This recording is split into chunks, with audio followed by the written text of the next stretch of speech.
And there we go. It's not updating on my phone. Come on, phone. We are in fact live. Let's go. There we go. There we go, there we go, there we go. Let's do this. Alright. Hypixel time. It is in fact Hypixel time. Rift Mountaintop. What does that mean? I don't know. Who knows? Let's go.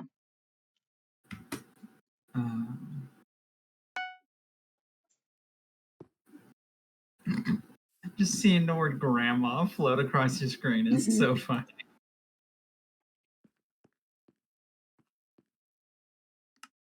Oh yeah, please don't mind that I'm taking a bunch of pauses. I am eating. I've got my breakfast. Probably should have eaten before stream, but it just finished cooking, so. You're fine. I'm eating my vegan corn dogs, and I've got a nice lemonade as well. One of those, like, Calypso ones.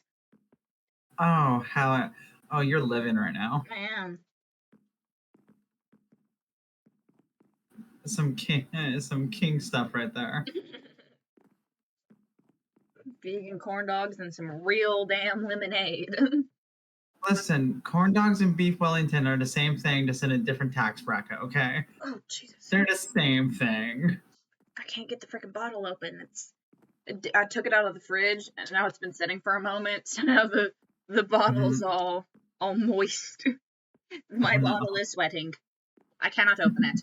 Oh, goodness. Bite it. Bite the lid. I'm not biting the lid. There we go. How else are you meant to assert dominance over the bottle? So it will listen to you. I feel like I need a towel or something in here. It exploded a little bit. Oh no. Yeah.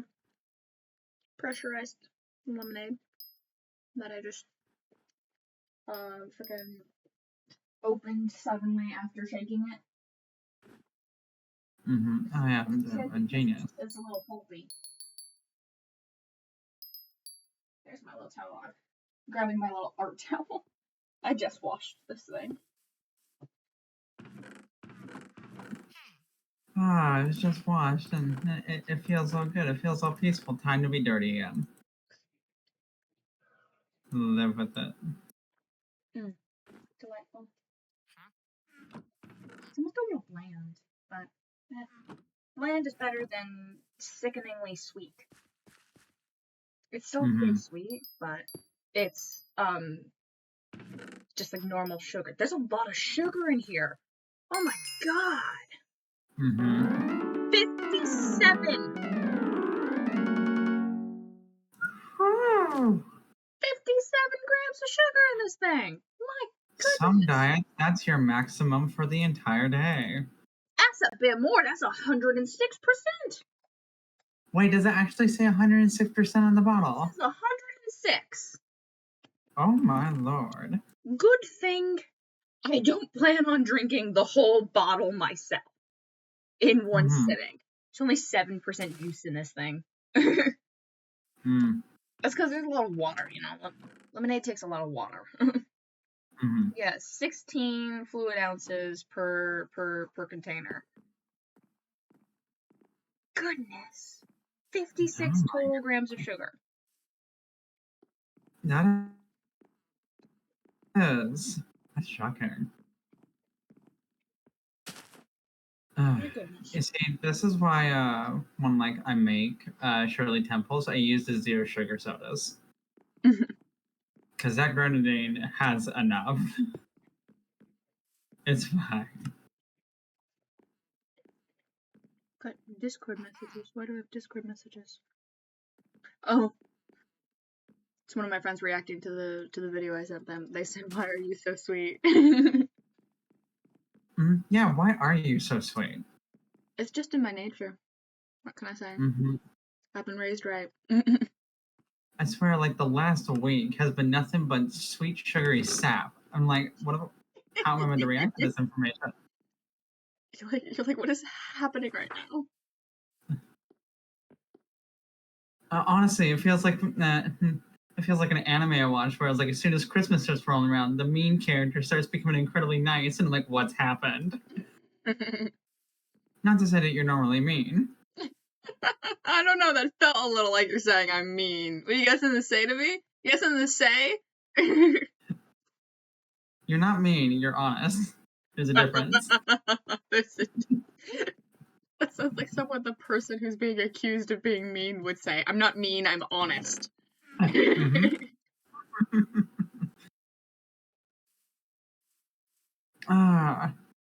See, that's the thing. It's like you've talked about like how like being genuinely nice and being considerate is like that does take energy, and that is true.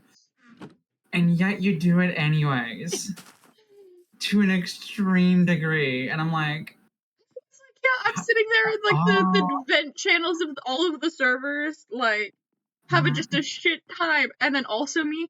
I love you all so much. You're so amazing. Here's a bunch of videos of my appreciation for you.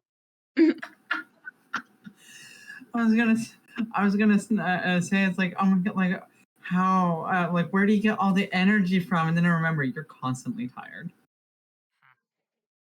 Yes, I am. Why do you think I hate so much sugar?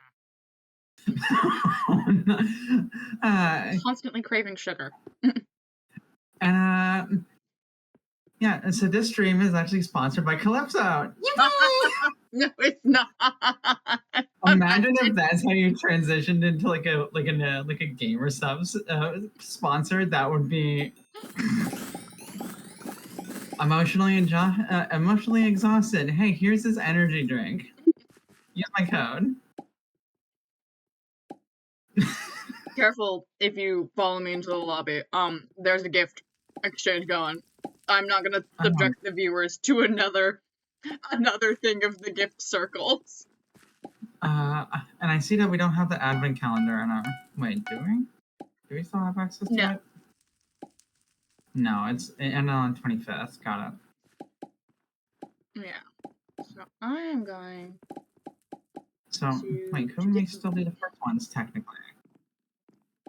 Yeah. I'm gonna go up my combat level. Let's see. Well, what's... That's not the right button. That's also not the right button. There's the right button. Let's see. Is anything happening right now on the calendar? No. No events. Okay. I'm gonna up my combat. We're gonna work on some combat. We're gonna... I gave you such a, like, good sword, and then my sword is, like, nothing on it. First, we're gonna enchant, actually. What we're gonna do is we're gonna go to the banker. We're gonna take out 1,000,000 coins. Me being proud of the 80k coins I dropped in, like, oh, this will help 1,000,000. Me just going and grabbing 20%. No big deal. The idea of dropping 20% of your bank account on anything. Goodness. It's like, I want that. Oh my lord. Okay. Let's go to somewhere where I can get combat up. It's not, like, deeply annoying.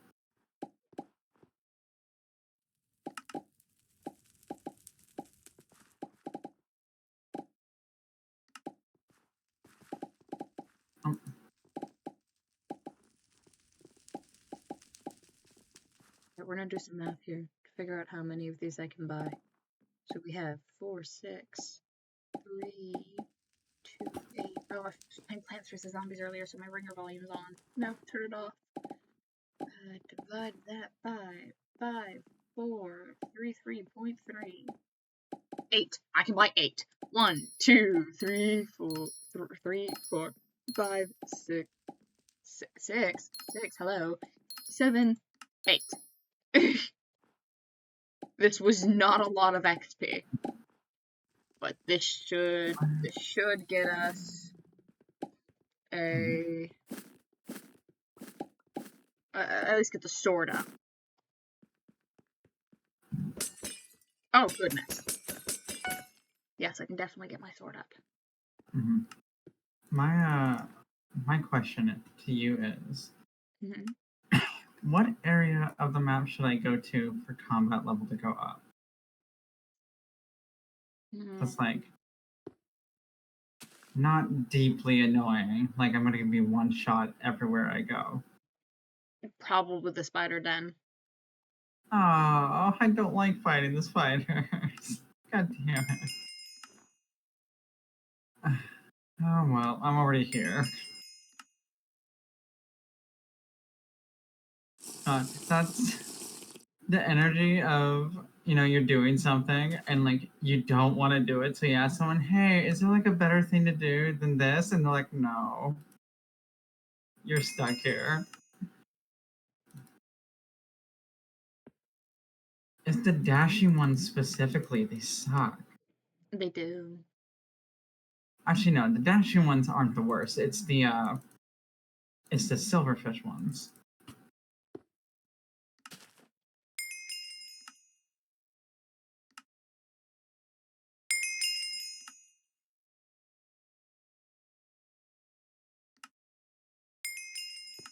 Oh, I'm like super upping my sword now. Yeah. Yeah. Yeah, just tell me what damage you're doing once you got it going. You know what? Let's just. Oh, dang, those will remove sharpness. Is sharpness worth. Increases melee damage by 30%. Oh, but these only do 10% to. Oh no, it's 60%. If I do. Is it worth it to remove. Is it worth it to just remove sharpness altogether? And just up everything else?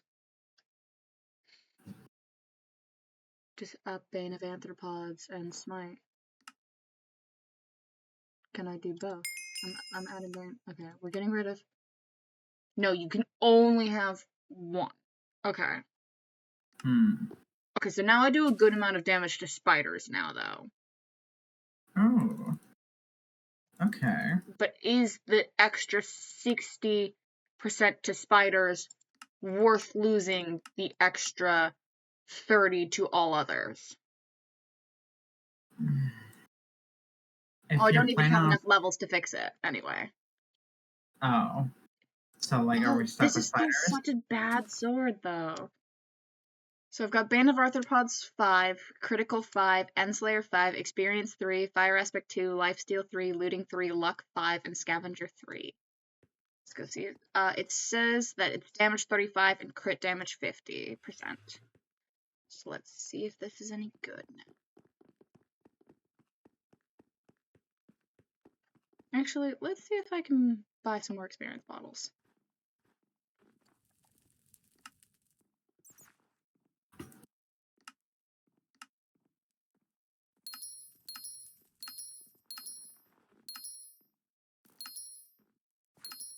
I got a lava room. Okay. Just bought a couple more experience bottles because I leveled up, so I had more. My brain. Well, that was not a lot of. I think I'm gonna put the sharpness back on. Yeah, I'm gonna have the sharpness back on. I can't remember what did I say my damage was before? Do you remember? You didn't say a number. You just said you just mentioned the 60% and Bane of Arthropods and 30% all mobs. No, I'd after I told you all of the things I added to it, I said my damage is blank and my crit damage is 50%. Yeah, sorry, I completely missed that one. My hearing systems haven't fully booted up. I'm gonna be so real.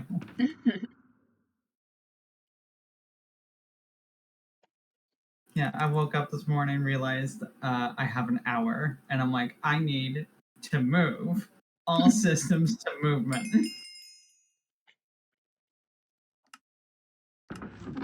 And I got a lot of those things done.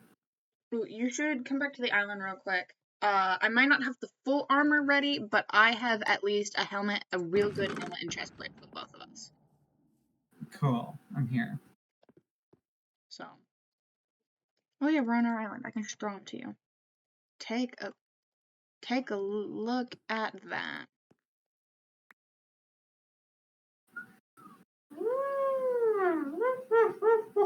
So, if you're wearing the iron helmet, your health should be 15 and your defense 12.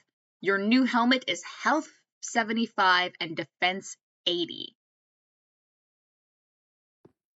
You also now have 75 more health, 20% more defense, 20 more defense, 45 more seconds of breathing underwater, and a 50% chance for 9% of damage dealt back from attacker to rebound on them. So if I take off those two, I have 312 hearts. If I add them on, I have 462. And that's because I had growth 1 on the rest of my armor as well. Alright. We are sitting pretty. A bit better. Definitely better. Probably still gonna get one-shotted by Enderman. You know what? Well, you know, Enderman, they deserve it. They've worked hard for it.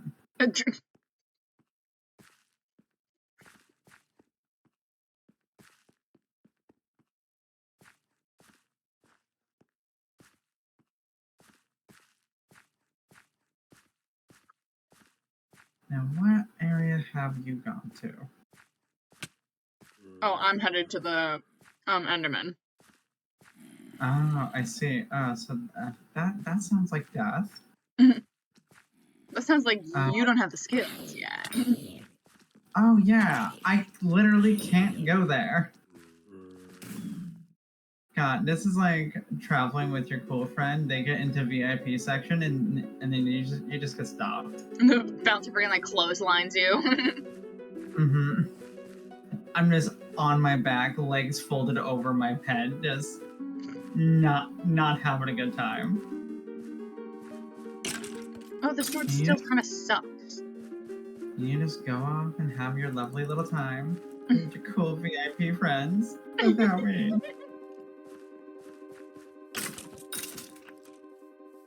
Oh, my corn dog is cold. I should have eaten it soon.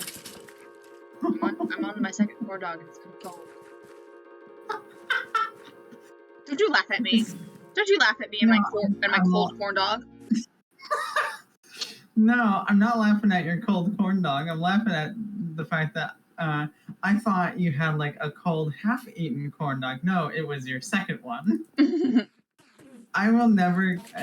Okay, so I will never get over the time when we were on call one day and like you were having the corn dogs and we were just having a conversation and you were just going and like I was in a like giggly mood and I was like, okay, this is like your 15,000th corn dog of the day, but all right.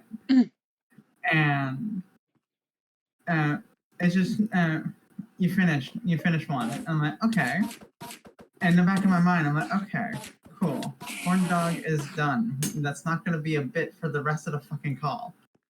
Fast forward, like a few minutes later at least, if not more, you out of frame, out of the bottom of the frame, while you're making a point of something, you pull out a corn dog to point at the camera, and I just start losing it. I'm like, where have you been hiding that this whole time? It's on my plate. Mm-hmm. Just right out of frame, and I'm just like, what? I swear that was actually I need at least 2 corn dogs. 2 corn dogs every sitting for the big boy.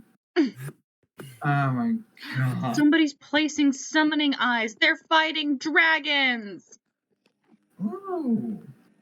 I need to get down there. Oh god, I do not have the health to be falling down there.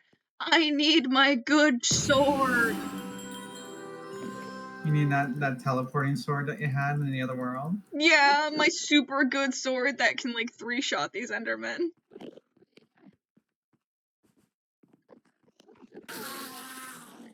I died 3 times killing one Enderman, but I killed him. I just want to get at least a shot on the Enderman. Am I even able to go into the freaking, the dragon thing? I'm, like, staring down at the floor. This is a terrible viewer experience, I bet. But, there's Endermen everywhere.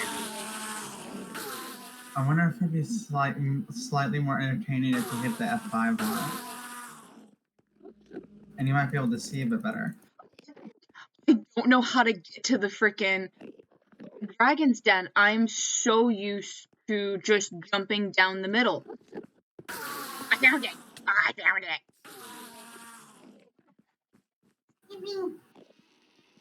I'm so used to just, like, jumping from the top and then catching myself at the bottom. Mm-hmm.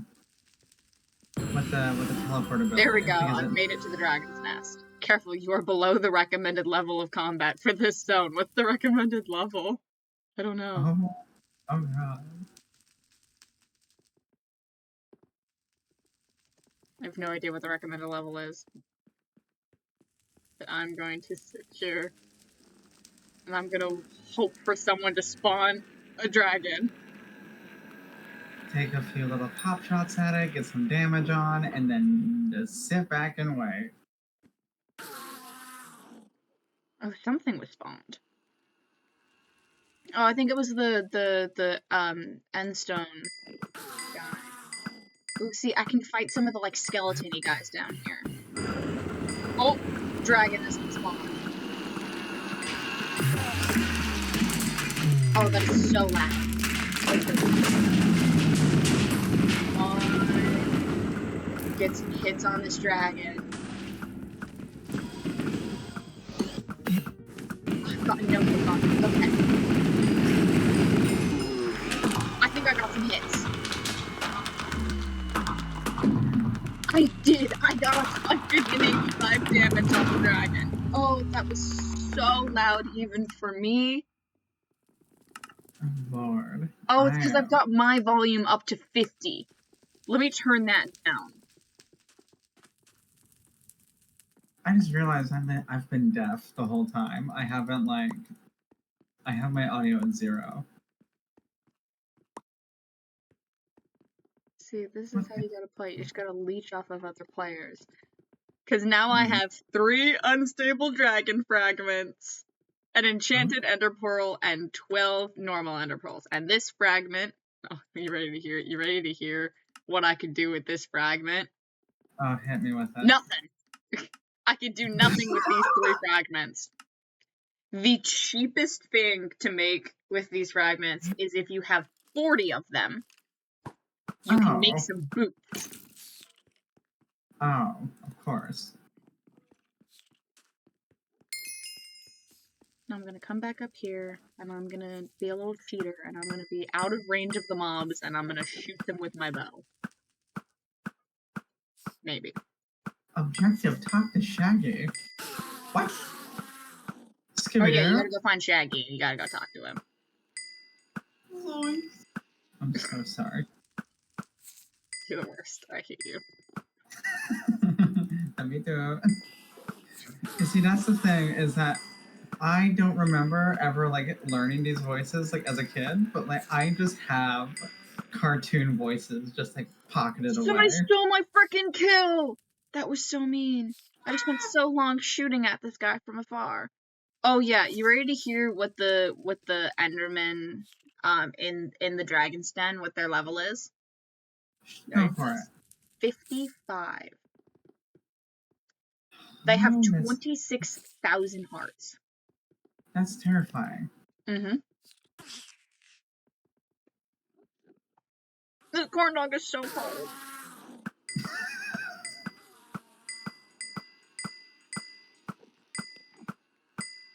Sorry, I don't think I will ever not find a corn dog funny.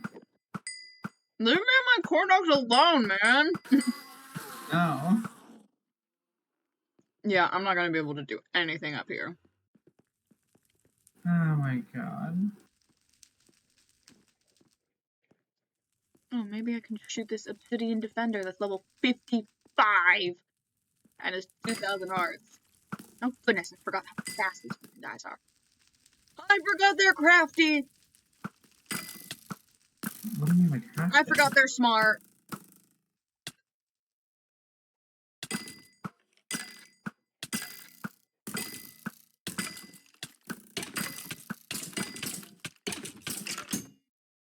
I forgot the obsidian defenders were smart, and they can in fact find you. They will find the easiest way to get to you. So if you are standing on a ledge, they will not just sit there beneath the ledge, they will go around. Oh, so the range on their pathing is a lot wider, so they can act. Oh, that's. I don't like that. Well, the Endermans are level 42.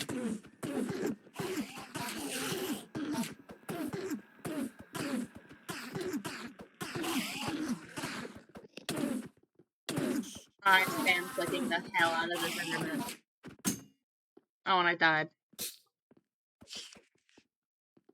Second death. We're down 6,000 damage on this Enderman. We're getting there. Fourth death.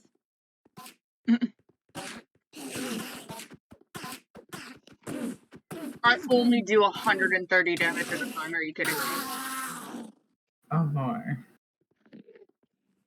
Oh my god, I'm never gonna get anywhere doing this. We're going to the spider den. Yay. We're good to be in the same place. Yeah, I'm doing like 81 damage and then like 122 on a crit.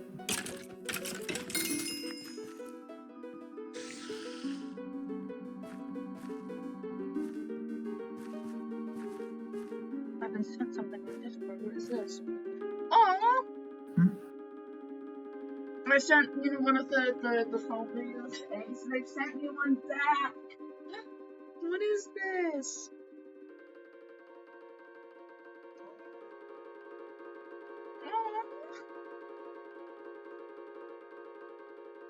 This is so sweet. You're saying it's one of the soul videos, right? This is how I see your soul. Yeah, I need to find one of those on Instagram. Or you could join the cult and download TikTok. You know what? Once I get my phone properly set up, I'll do that. It's not going to be around for much longer. You have till January 15th to download it. Oh, hi. Oh. Hi. Oh, I'm shocked that we're on the same world. I followed you. Oh, I see. So you're a stalker. Yep.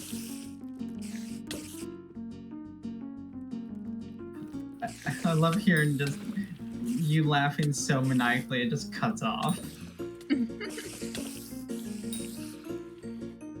Yeah, I'll set it up before the 15th. Like, I'll be able to. Because then it's going to be like removed from the app store, so you can only have it if you already have it downloaded. Is this like a national security risk or something? I just assumed everybody knew if you're downloading social media, your data's getting sold.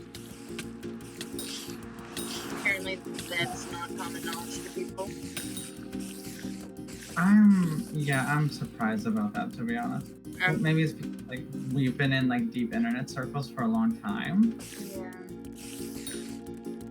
But the internet has become like super like way more accessible than it's ever been. To the point where you don't actually need to understand the internet to use it.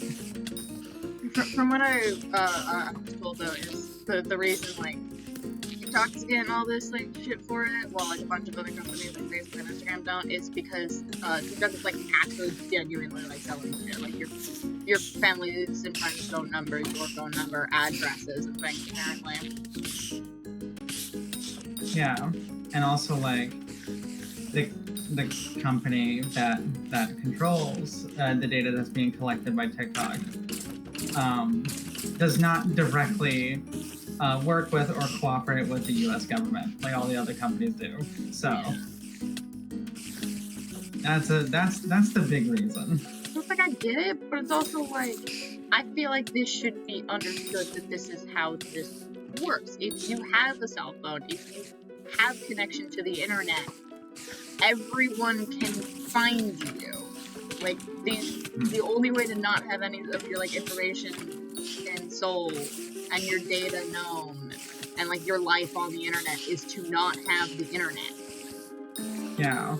And then even then, so long as the people around you have the internet, your personal information and your data is not safe. Yeah, you have to have you and your entire social circle, or like at least your inner social circle, like locked down, and like good luck. Yeah. Good luck. I'm surprised we haven't seen with like paranoia on the internet, we haven't seen a rise in like transcendentalism. Repeat, like, or explain, actually. It was a big philosophy thing back in like 1700s and 1800s, where it's a super simplified version of it real quick, because this is an extreme simplification. The way to get closer to yourself and God is to go live a solitary life in the forest for a bit. That connecting with nature will connect you to yourself and to God. Which is, you know, I mean, it's a great philosophy, I'd say. If it weren't for the fact that humans are social creatures, and the guys who did the big transcendentalist stuff, they kind of went a little crazy, and they started making friends with squirrels. Which, iconic, but also... imagine for 3 years your only friend is a squirrel. Your only... like, social connection is a squirrel. You know what? We would just name her Sandy and move on. It's fine. There was one of the, like, big transcendentalists, he was having such a great time. Doing his little solitary life in the forest. And you wanna know what happened? You wanna know what ended his transcendentalist journey? What happened? They built the railroad a mile from his house. The railroad was built a mile from his house. That is... They didn't know he was there. So it's not like they were like, oh, look at this poor guy in the woods. Let's build a railroad next to his house. No, like they laid like a plan to be in the area that they were. Yeah, they laid a plan for that track, like 500 miles back. It was gonna go through there no matter what. Oh god, I'm just sitting there thinking of seeing this man wake up one day, seeing a crew like cutting down all these trees, laying down the railroad, and he's just looking out there a mile out, and then he looks to his left at the squirrel on his shoulder. They lock eyes. I don't know what to do, buddy. What do we do about this, bud? Squirrel noises. Squirrel noises! Not squirrel noises. Like the subtitle is squirrel noises. Oh god. It's my favorite thing when I have like English subtitles on and then it'll say like speaking foreign language. Thank you, Einstein. What does it mean? Oh yeah, and we're just like speaking French. I'm like, I know it's French. What French is it? Yeah. When I watched Bird Box Barcelona, I watched it with translation captions instead of like changing the language. I mean, even if you, when the language is changed to English, everyone's speaking English, which doesn't make it as shocking that one of the people speaks English, because I'm watching it, they're all speaking French, and then suddenly this girl is speaking English in an Australian accent. I'm like, hello. But for the actual story, because she's like visiting, so her speaking English isn't like a big major like plot point. But there, which is why like nothing changes if you have translations or subtitles. She just happens to speak English. But there's this little girl who speaks German, and until one of the characters speaks it with her, we don't know what she's saying. It literally just says speaking German. That's... The whole point is nobody knows what this little girl is saying. And then, okay, and then once you actually have a character that does understand what she's saying, we get clued in. Yeah. That's kind of cool. I kind of like that. So they don't change anything. If you change it to English, it doesn't change anything. She still just speaks German. There was a, I can't remember what show it is now, but there was a show where one of the characters speaks like a second language, like really, really well, and it kind of surprises all the characters. But in the adaptation for like all the different languages it goes in, they switch the second language. Oh. And it was, I forget what the show was, but like it was interesting to see like different countries pick the different language of like what's the off-the-wall language that most people in that country wouldn't know, and like that's what it is.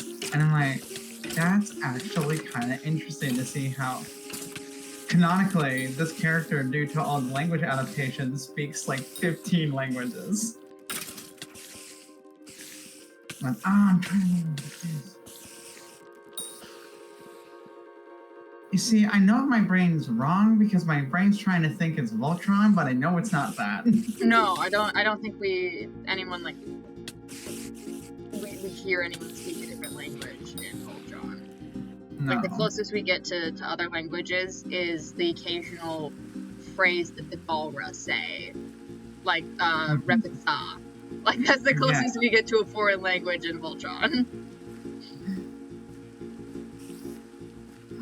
One phrase. One phrase. Victory or death. I mean, does Quiznak count?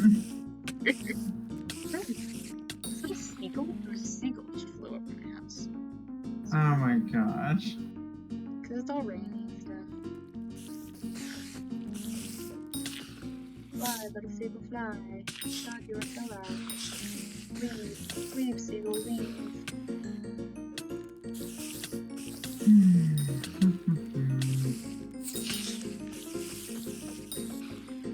This is not doing much for my combat level. My goodness. Oh, it's definitely, it ain't much, but it's honest work. My freaking pointer finger hurts. At least I'm not getting my absolute entire head cut off in one chomp, you know? See, with the armor now, though, we're doing pretty alright now. Yeah. Armor department, we're kind of sitting.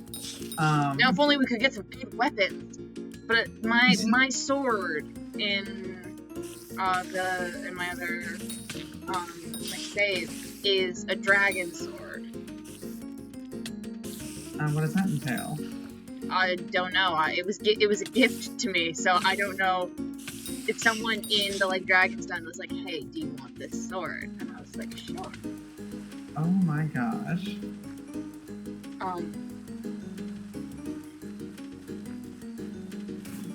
Alright. You know what I'm gonna do? I'm gonna. Right now, I've just got just a normal like diamond sword. I'm gonna go like refurbish my sword. See if the guy in the village can get me any better stats. You see, we're the reverse of a glass cannon right now. And I don't know what the word for what the phrase for that would be.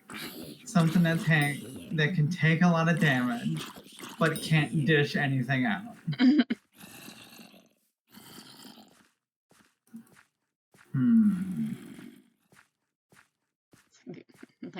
of a tank.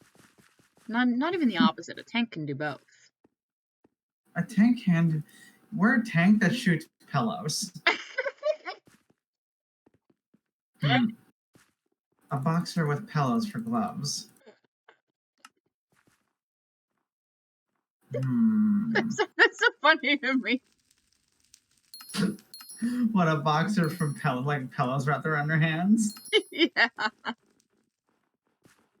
God, imagine just like Vi from Arcane, but instead of the gauntlets, it's just 2 giant pillows like taped to her hands. Slumber party vibe. Oh my god. I need someone to cosplay Slumber Party Arcade. She absolutely would do that though. She would 100% take 2 pillows, fold them over, and duct tape them to her wrist, and just start sucking the absolute hell out of Milo and Clagger. You know that's how it goes. I love that Milo and Clagger are the ones that are getting harassed. Well, yeah, because gotta attack the brothers. Exactly. You see, that's the thing. Slumber party Vi. She's got the pillow. She's getting main attention, and then Pow Pow comes with the flank from behind with what gun can you use in a slumber party? Water gun. Ah, yes. There we go. See, my brain went to paintball first, and that wasn't right. That's ouch. That is ouchie. However, that is what she has. That's ouch. Listen, no, it's meant to be affectionate. It's just the way that she does a painting. Okay, it's fine. Let's see. Oh god, just imagine, just trying to have like this, like connecting moment with someone. You're expecting a hug, and they just pull out a paintball gun. I just upped my so my damage is still 35, but my crit damage has been upped to 65, so it's plus 15%. My strength is now 20. It was nothing before, and my bonus attack speed is now plus 2. Heck yeah! Oh. Thank you, Reforge. Mine simply just has damage 35. We also have a pair of fully enchanted pants. Would you like the pants? Yes, I will come to you. Where are you actually? Here, I'll just go to the island.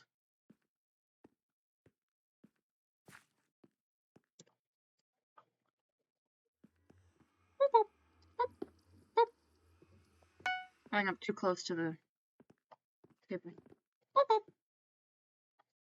There you go. Have some pants. Did you put... Now you're beginning to get up to my level in health. We're getting there slowly.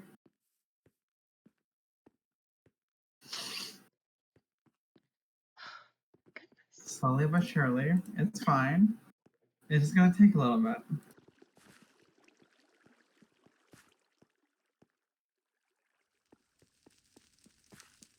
I wonder how well I'll do in the mines against the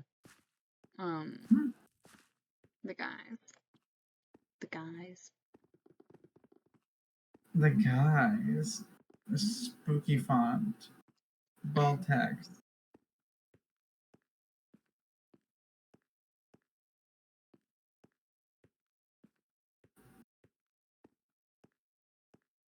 Oh, I forgot about my lemonade. Calypso. This is... Sorry, that involves a lot of cursing. The more I drink this, the more, like, sugary it tastes. It's better than some, though. Mm-hmm. What type of Calypso is it? Just the normal. Just normal? Okay. Yeah, just normal lemonade. I like sour lemonade, that's my thing. But it feels like the more time goes on, the sweeter lemonade gets. That's, yeah. Everybody seems sure. to only drink sweet lemonade. It's like, what happened to a nice sour lemonade?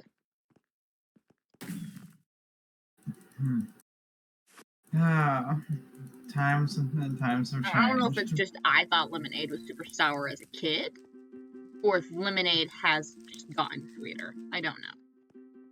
It honestly might be a mix of both, to be honest, because, like, you know, kid taste buds are different, and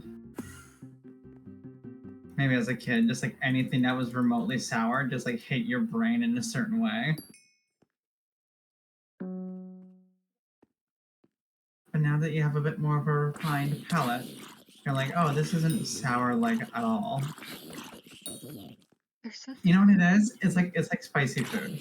It's like how when you're a kid, spicy food is way too hot, but now it's like, this is nothing.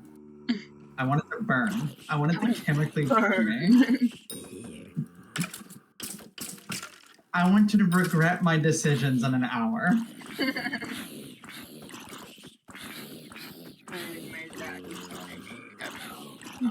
This like sushi roll, him and his coworker gone. And the way he was telling the story, it sounded like something a bunch of, you know, dumb high school boys would do. No, just my 40-something-year-old father and his coworker. Yeah, that's. I was like, when did this happen? And he was like, a couple months ago. Really? You were expecting like a couple decades ago. It was they got the hottest sushi roll at this restaurant. Oh. It was so much that his friend's face was like red. His friend got red in the face. Oh boy. They essentially had steam coming out of their ears. And my dad described to me as Carlos, his friend, sits there with the sushi, then looks at the spicy sauce next to it, and dips it in and eats a second one.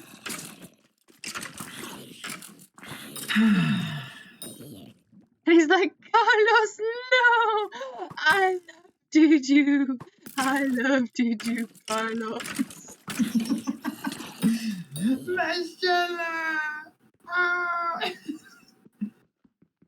Carlos is just like Family Guy death pose on the ground. I'm pretty sure my dad said he took the sushi with him too. Oh my god. He brought the rest of it home. Came to work the next day in the same shirt. Clearly hasn't slept. Bloodshot eyes. What? To freaking break this. Apparently he went home and had 3 more.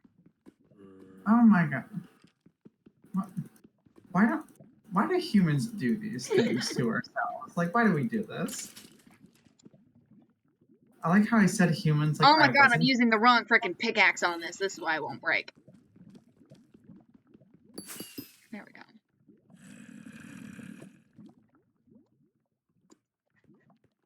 See, that reminds me of this one post where it's a receipt that someone had ordered a Chinese takeout, I think it was, and on the receipt it has this line after line of add spice, add spice, add spice, add spice. It goes for like 15 lines. Oh goodness. And then there's a note at the bottom from I'm not sure who, but someone put this note there where the note reads, "Make him regret he was ever born." And I can't imagine what it would feel like as a cook to see that and go, oh. Sounds like a fun time is what that sounds like. Sounds like you're sitting there with your head poked around the corner out of the kitchen, watching this person receive their meal. Yeah, it's like, oh, I can make spicy poison, and they'll eat it. This is an opportunity for an experiment. That's what that is. Welcome to How Hot is Too Hot. That sounds like a game show.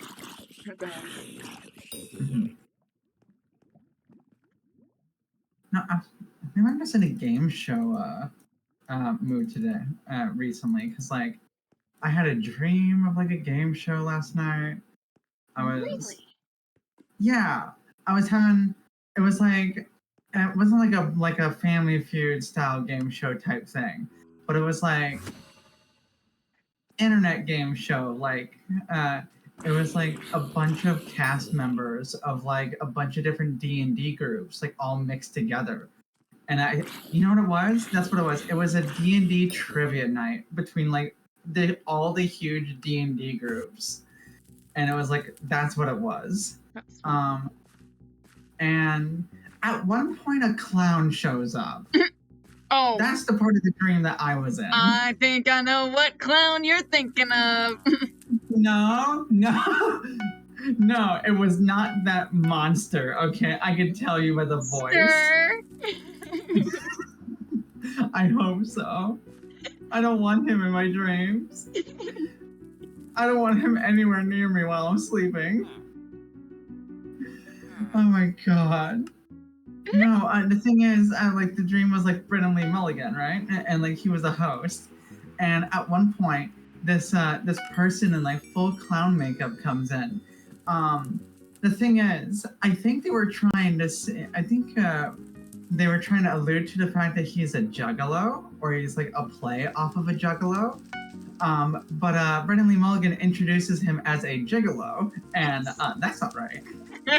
Or maybe it was. I don't know. I didn't get that much into that dream. I think you see, the way I remember my dreams, it's almost like flipping channels on a TV. I'm gonna be so real. It's like I get a section of it, and I'm like, you know what? I'm done. Moving on to the next, and then I do. It's not like proper lucid dreaming. Just like my subconscious is like, we're done here. Let's move on. But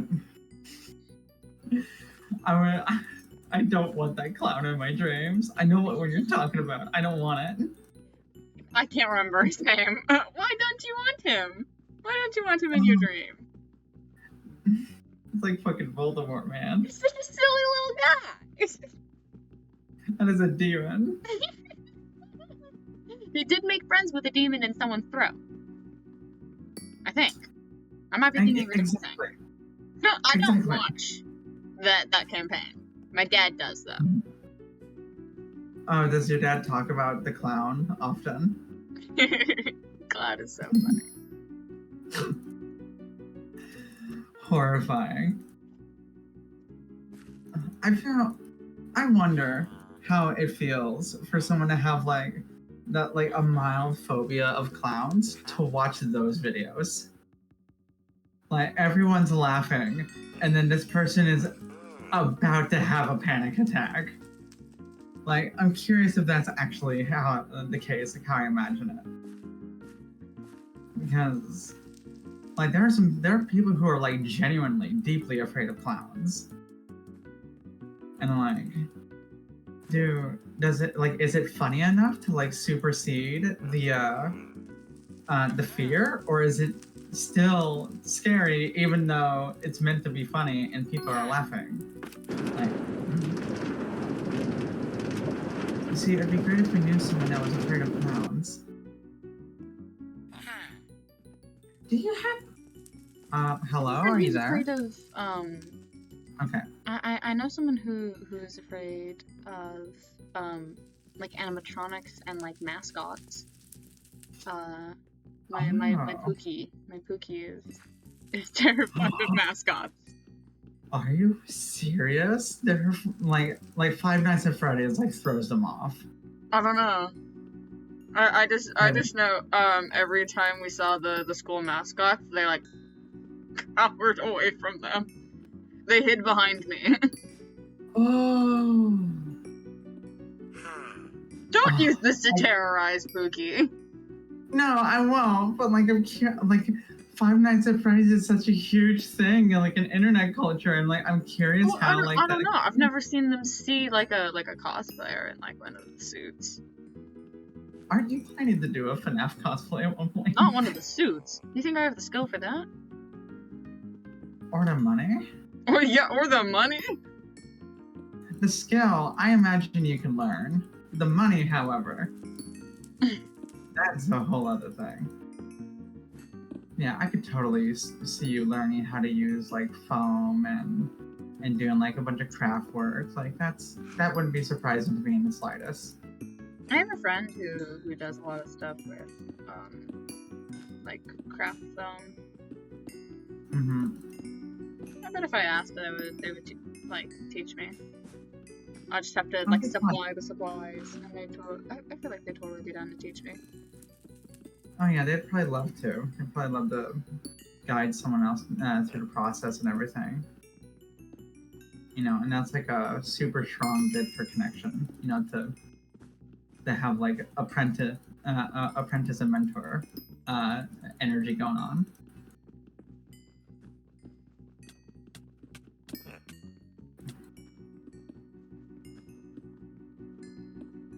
I have so many silverfish at my toes. This is not okay.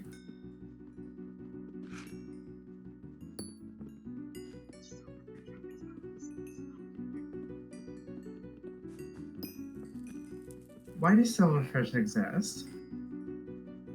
Who knows? Why did they have to add such a tiny thing to the game?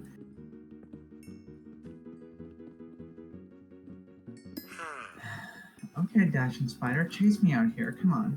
Thank you, sir. For once, I actually thank someone for killing something for me.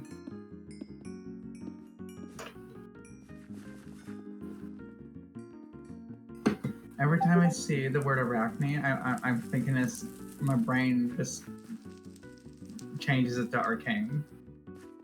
And like that's not the word, brain.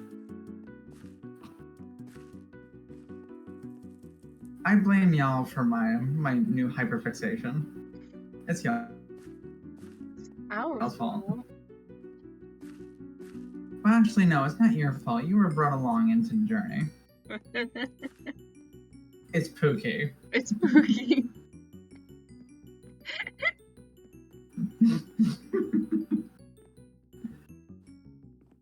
So I just love the idea of like a super serious conversation where it's like, who's to blame for this? Who's to blame for this absolute atrocity? It's Pookie.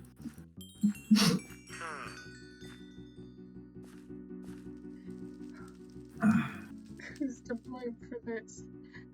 Pookie. It's Pookie's fault. Sorry, this sounds like an off the wall like Batman or Spider-Man villain.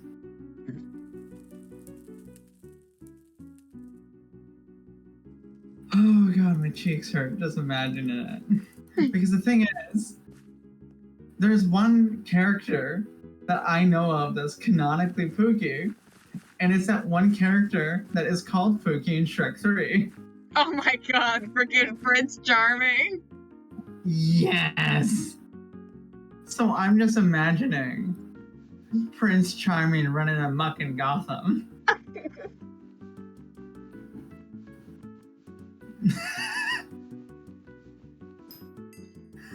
Pookie? Oh god. You said you wouldn't hurt them. Not now, Kid Whiskas.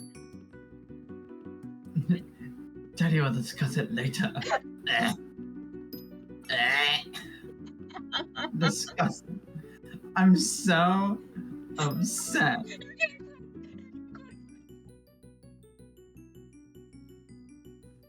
I can tell that you're in hysterics because you cut out. Oh my god.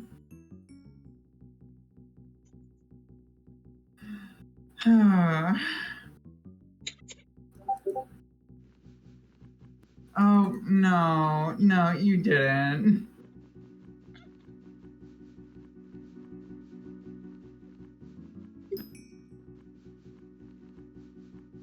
Hold on, I need to get out of this cave to go check it.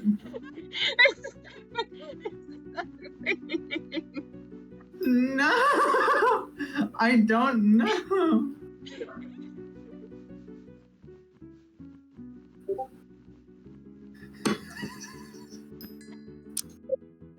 Shrek,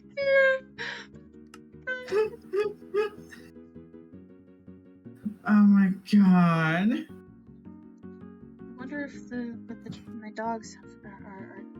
Yes, it's for me. The package is for me. I'm gonna mute up real quick. Okay, go for it. I'm gonna mute. How do I mute on the OBS? I I don't have this set as a button. Oh goodness. Hotkeys.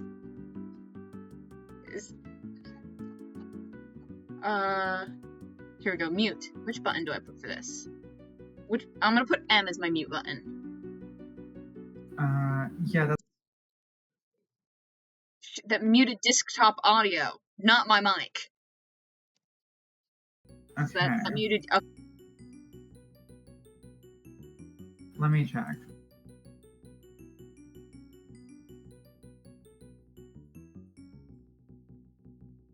Yeah, but nothing coming through. Nothing coming through on stream. Well, nothing coming through on stream.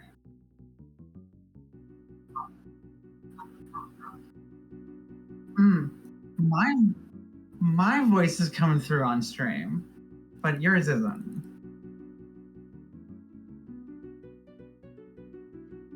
So I still need to be mildly careful. The dogs tripped my brother while he was grabbing my package for me.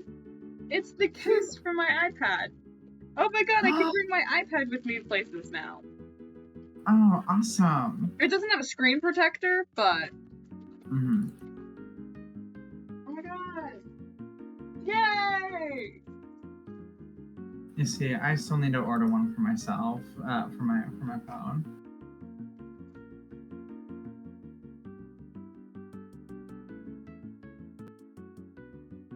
Oh, it's so cool. And it's got a clear case back, so I can cover it in stickers. Yeah. Listen, clear cases are the best. I'm not the biggest fan of clear cases, you know? Really? No, because they yellow. Go on. Like over time and like with so much exposure. I don't know if it's just like user error, but my clear case is always yellow. And it might be because I'm using like the soft plastic. Maybe that's why. Like all the clear cases I've had are the like soft plastic cases. Maybe.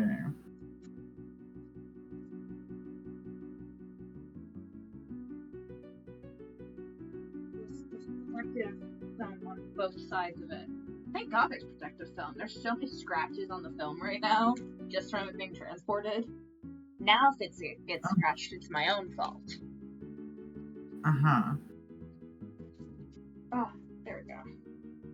Oh, there's so many fingerprints on my iPad already. Goodness. Goodness me. Fingerprint magnet. I just found someone who's level 104 and has 23,000 health. Goodness. And there they go. They're gone. How do I get the freaking iPad in here? Hello? This is a struggle. Oh, and then there's a little spot so you can, even with the like chunky case on, you can put like the like Apple pencils. Dude, those pencils are so expensive. My mom's checking to see if she can find one at the Next. That's like the military store on base. Yeah, because they are. Find it for cheaper. There we go. Yay! I've got a case on my iPad now. It's all safe.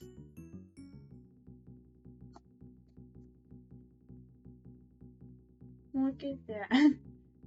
I really wish you could see how ridiculous the volume buttons look because of the fact of because it has to make room for the pencil, which is on the same side as where the like volume buttons are. So the area, so to make it so you can press the volume button still, it's this big like chunky little volume button. Those buttons are chunky now. Oh my gosh, yeah, you definitely have to show me at one point. I could bring it with me. Oh, I'm bringing my Polaroid with me, by the way. Oh, should I bring mine? Should I bring my mini? Oh yeah, I forgot you've got the mini. Yeah, I have an Instax mini. Yeah, So, I've like, got something. Mm-hmm. You have a something or whatever. I have monochrome film.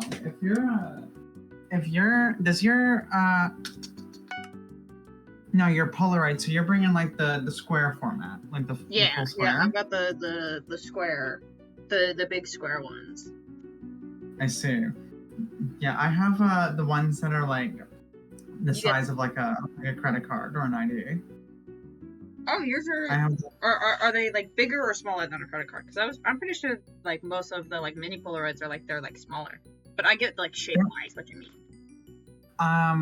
No, they're actually the exact same size, but the image itself is the image inside of it. The image inside of it is smaller, but the format of the entire piece of film is card size.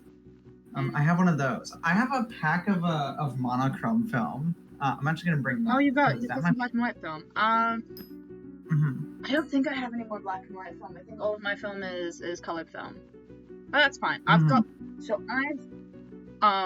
It was my a graduation gift, is what my dad got me. Got me this big box of film. So I've got like 60 things of film. Not like 60 boxes, but 60 like pieces. Like film. Okay. Yeah. Cool. I think I have. How much film do I got left? I have 6 packs, so I have 60 film, and that includes the monochrome. So I have 40 color, and then I have 20 black and white. I've gone to the Dwarven Mines, by the way. I got bored, so I went to the Dwarven Mines. I saw on your stream. Oh yeah. I'm now going to go complete commissions from the king. Mm-hmm. I'm now going to go. Okay. Oh, I just heard my own voice back at me. Sorry. I had to make sure. I just wanted to do a quick check that you did remember to unmute yourself. Because that has happened. I've seen that happen to too many before. Oh boy. Let's see, who's the king right now? The king rotates, so there's many different kings. Oh, so the next king is going to be queen, actually. No wait, I think the current king is one of the females. We have a female king. Here we go, one of the 7 kings. Hello, adventurer. I've seen you found yourself in my cavernous kingdom. All work here is rewarded. Complete commissions, and I will bestow upon you riches. What are the commissions right now? Mine 50 mithril ore. And participate in any mining event. Oh, these are some easy commissions. Thank you. Thank you, ma'am. Also, time check. It is a little bit past 1 o'clock. Alright. Woo! Are you okay? Nothing happened. Nothing at all. I'm totally not seeing you jump around lava right now on your stream. Bestie, are you okay? I totally didn't forget that there was lava right there. I tried to jump off the staircase. Oh, God. I haven't heard you make that noise before. That was... What noise did I make? Oh, my shocked sound as I nearly went in the lava. You're shocked like a grunt. I'm just, oh! Oh my, oh! Oh my lord. Oh god. There's this person with a companion here where like it's like there's like a column of like particle effects, but the hitbox was like the height of an Enderman. I'm like, what is that? And it was like circling the player. They were like a level like 100 something with like 2,000 health. Yeah, I don't know if you heard me earlier. I found someone just running through the spider area, like on a way to something else, with like 23,000 health.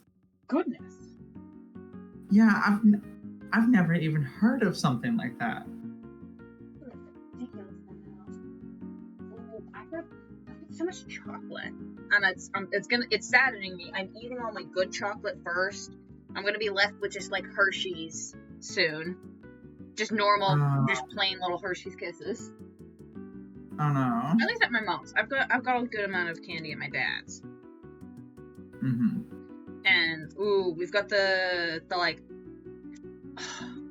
I love the like seasonal Hershey's Kisses and like the like hugs.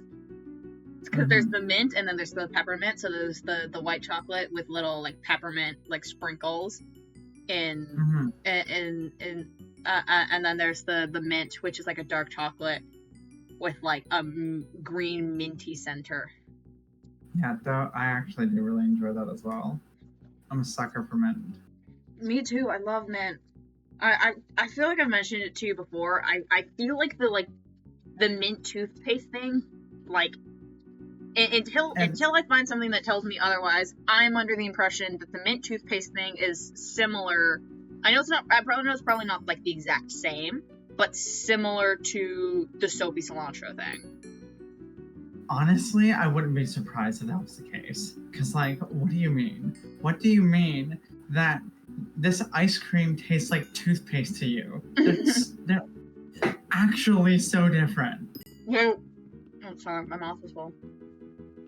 Like, what toothpaste are you using? Please. Yeah, please tell me. I would love to be able to brush my teeth and have it taste like mint ice cream. Like, that would be lovely. My brother has the soapy cilantro thing. Oh, that poor child. I know. I'm like, you poor thing. Although, how often is cilantro, like, in food? Like, we've got a lot of Mexican family. So anytime we're at any other house. I see the issue now. The joys of a blended family.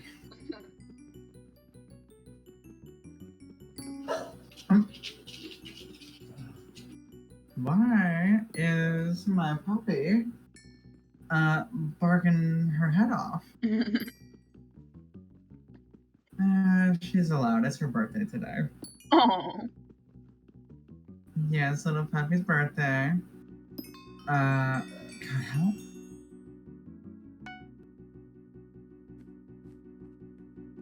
Yeah, she's turning. God, I can't remember if it's like. My brain's sitting on like 5 or 6, but I think those might be wrong. We've had her for a while.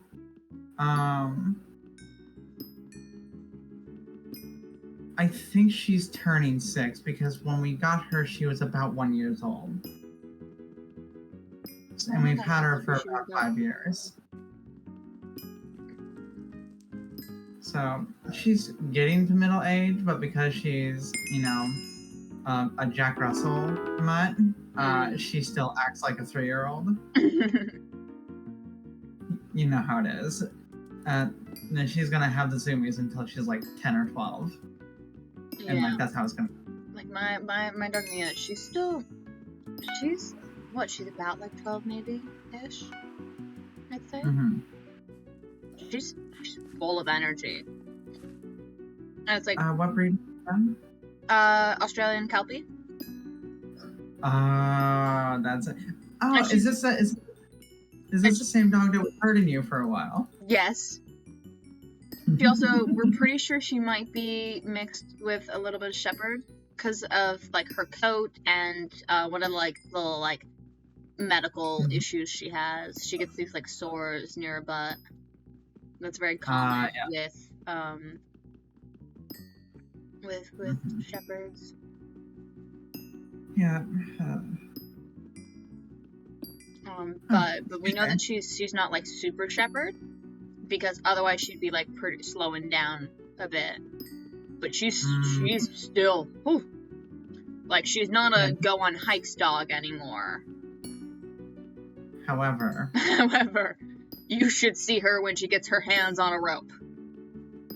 Oh, is she really big on tug of war?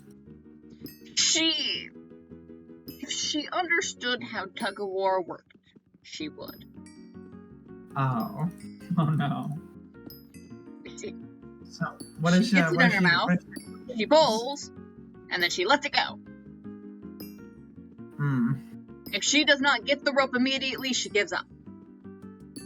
She's not very good at going back and forth with the tugging. She'll tug, she'll grab, she'll leave. That's okay. That's actually kind of funny. But what is the exciting thing that she does when she gets a rope? Oh goodness. So she grabs the rope in her teeth, and then she violently shakes her head, rope in mouth, so that each end of the rope hits the floor. Bom, bom, bom, bom, bom, bom, bom. So what I'm hearing is, we need to get that dog a sword. Now. Absolutely not. Goodbye to your ankles. What? We can't. Mia's her name, right? Yeah. What do you mean we can't give Mia a foam sword? Wouldn't that be fun? Okay, a foam sword, that'd be fun. Still, goodbye to your ankles. However, you won't need to go to the hospital. Some bruises. Maybe some blunt force trauma. How hard of a foam sword are you getting? The question is, how hard is she shaking that sword? That is actually a good question. The question is not how hard is the sword, but how violently is she shaking? Because I'm imagining she has like I imagine she probably has like really like strong neck muscles, like she has like a big neck. She actually doesn't. I need to show you Mia one of these days. Mm-hmm. So her collar is decoration, essentially. Is what her collar is. Mia had to be awfully strained because you can't just put her in a collar. You can't put her in a harness either, and put her on a leash. So she's on a leash, but it's mostly because she's leash trained and off leash trained and all that. So the funny thing about Mia and her dog breed is their shoulders are bigger than their necks. Then their necks are bigger than their heads, and then the top of their head is bigger than their nose. So it goes down in a cone, and then their shoulders are like the same as their hips. So it's it's hips, shoulders, going down in a curve at the neck, going down at the curve in the head. So her neck is bigger than her head. Resulting in collars not exactly working. No, if she wants to get out of her collar, she just walks backwards. To get a collar to stay on her would probably be a little dangerous.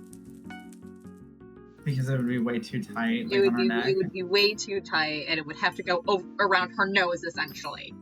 Is what it would have to do.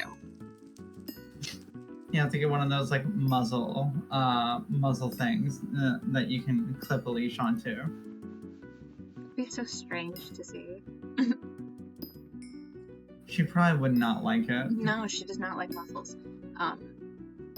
We had to put her in a muzzle because we stopped taking her to the dog park for like a year, and then she became very aggressive with the dogs.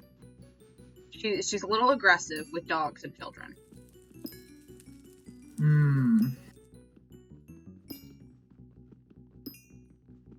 Which is bad, because she's on the, kind of medium size of a dog. Yeah, she's slightly smaller than, like, a big dog. That's when damage can be done. Like, serious damage. Yeah. This is when you're reaching Cujo territory, Mm-hmm. That's what we called our backdoor neighbor's dog. We called him Cujo. Because he was... God, that dog was so mean. Mm-hmm. And it bit. My mom was fixing our fence because the fence was broken again. And the dog, bit her. While she had gloves on, too. She had, like gardening gloves, because she was, working on the fence. And it bit her and drew blood through the gloves. Oh my god. Like, badly. So that was like a proper, like, aggressive bite. She wasn't even on his side of the fence or anything. She came into our side of the fence to bite her.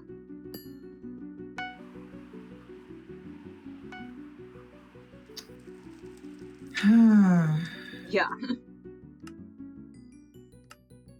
And then when my mom went to like talk to them about it, suspiciously the only people that were home were the grandma and the son, and like the young son, like 17. And then when we told them, like, hey, get your freaking dog, or we're gonna like call like control. We weren't actually gonna call animal control on them. It was just a threat to get them to figure shit out with their dog. Yeah. Their response was, no, your dog killed our chickens. Huh? Your dog broke into our yard through the broken fence and killed our chickens. The chickens that were suspiciously not dead, for one. Because after they had said that, I was listening in their yard, and I heard the telltale sign of a chicken flapping its little wings.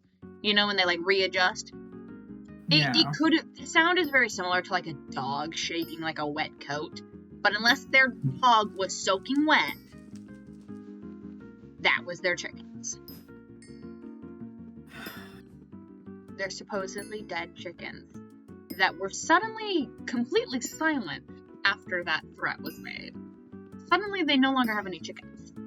The chickens that were alive, like, the day of the threat. The day they told us, or we supposedly killed their chickens. Their chickens were alive. And then they were suddenly gone. I'm like, why can't we have normal neighbors? Yeah, Why do all of our neighbors suck? This is a consistency that you have that is...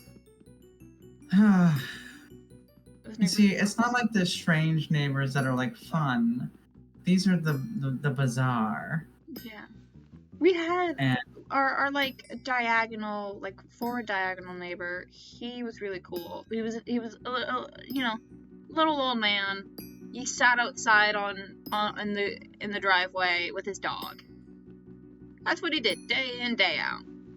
Sat outside with his dog. Simple man, simple life. Understandable. And then his wife now kind of does that now. She'll sit there, more so in the garage, because the dog goes out in the front yard is what I've seen. The dog really likes being out, in the front yard, and the dog knows not to like go past, like their sidewalk and all that. I think that's a good puppy, good little puppy. Because that's a tiny dog.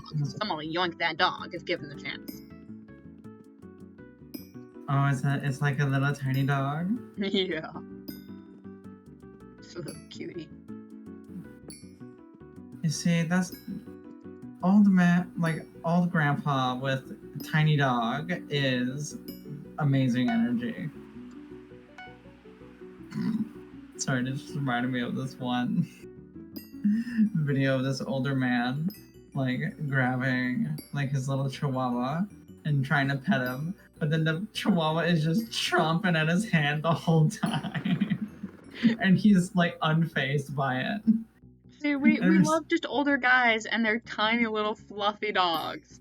Like, have you seen clips of Techno Dad and Floof? No, I haven't seen a lot of those clips. You're gonna have to show me. It's so sweet. It's really funny. There's a clip of one of the times Tommy, I think when Tommy was in San Francisco for his tour, he stopped and did a stream with Techno Dad. In Techno Dad's like big old studio.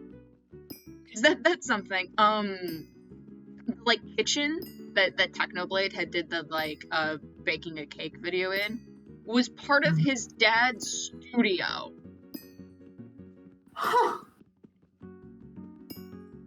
Okay. He's just got this huge freaking studio. I don't know what the studio is for.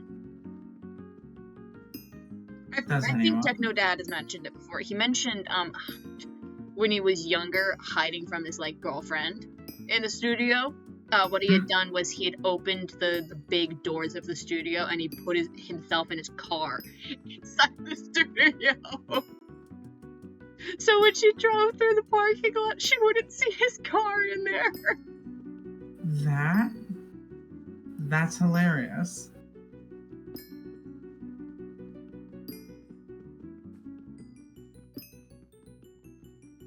Because that part of the studio was like meant for like cars and things.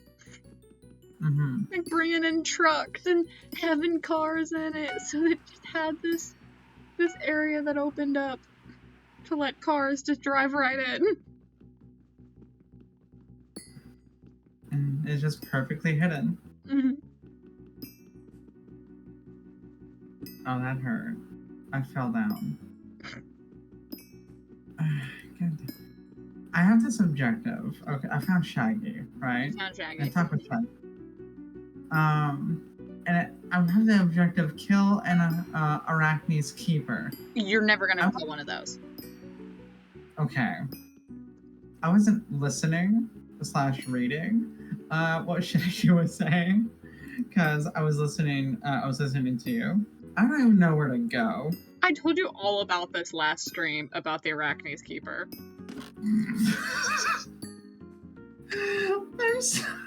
I literally told you all about the two-shotting spider that you have to break through a wall with TNT to get to. Oh, that's what it is. Okay. I wasn't putting 2 and 2 together. Okay, got it.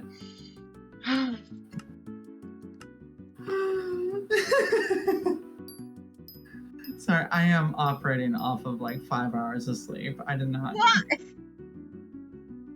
I was busy. Okay, I was busy last night. Okay, I was making sure everything was ready for today. Goodness. Listen, when I'm anxious, I can't sleep because and I wasn't gonna be not anxious until everything was perfect, or as close as I can get to have my anxiety settled. Goodness, you sound mean. I wonder. Oh, is this why we're friends? Mutual links.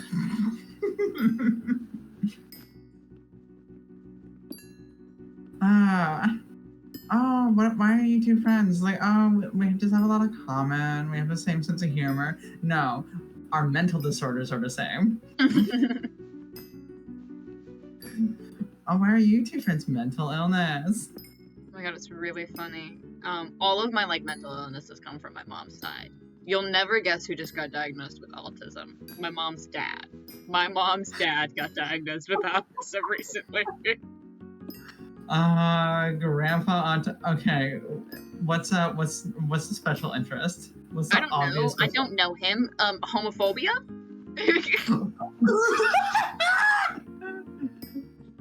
Apparently they talked at my Theo's wedding, and now we're all cool.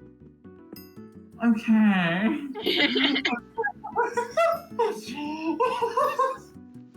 don't know, he was in the military for a while. He was Air Force. It's pretty autistic being in the military. That is true. So you're a military family. Oh, you mean a strong autism family? Oh God. Sorry, I'm just. You thinking mean of... needs direction and schedule, and needs to be told what to do, when to do it, how to do it? Mm-hmm. Oh my sweet God. Sorry, I'm just thinking of someone's special interest being homophobia, and that's just sending me. I'm in stitches. What's special interest? I don't know, homophobia? No, it's... You see, a person who would genuinely have homophobia as a special interest is also gay themselves. See, that I can see. That makes sense to me. It's like Travis Phelps from Sally Face. Most homophobic character in the game is so totally gay himself. But he's the preacher's son in this small town in the 80s. No, something like that. It's like the 80s, 90s, and early 2000s is like where this game takes place. So here, so the homophobia is deeply internalized. And it's, oh goodness. Not to mention, turns out his dad is not exactly a preacher, more so a cult leader, is what you would call him. Because they are Dog, the devourers of God.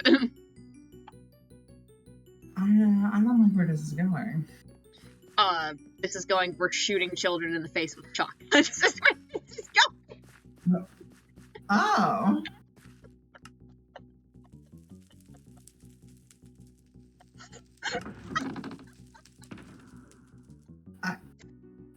You know, my stunned silence is mixed with a wide variety of facial expressions.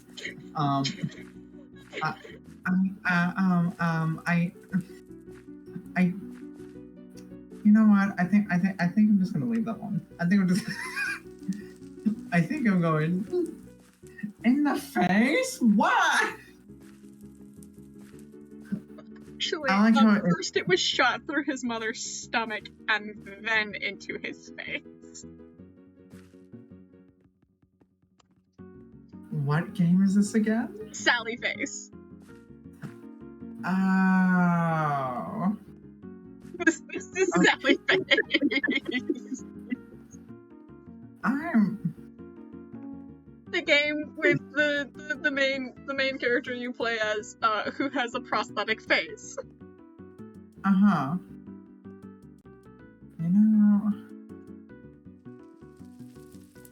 You know, sometimes, there's a difference. We did not grow up in like the same like circles of the internet, right? Like we had two very different media consumptions like growing up.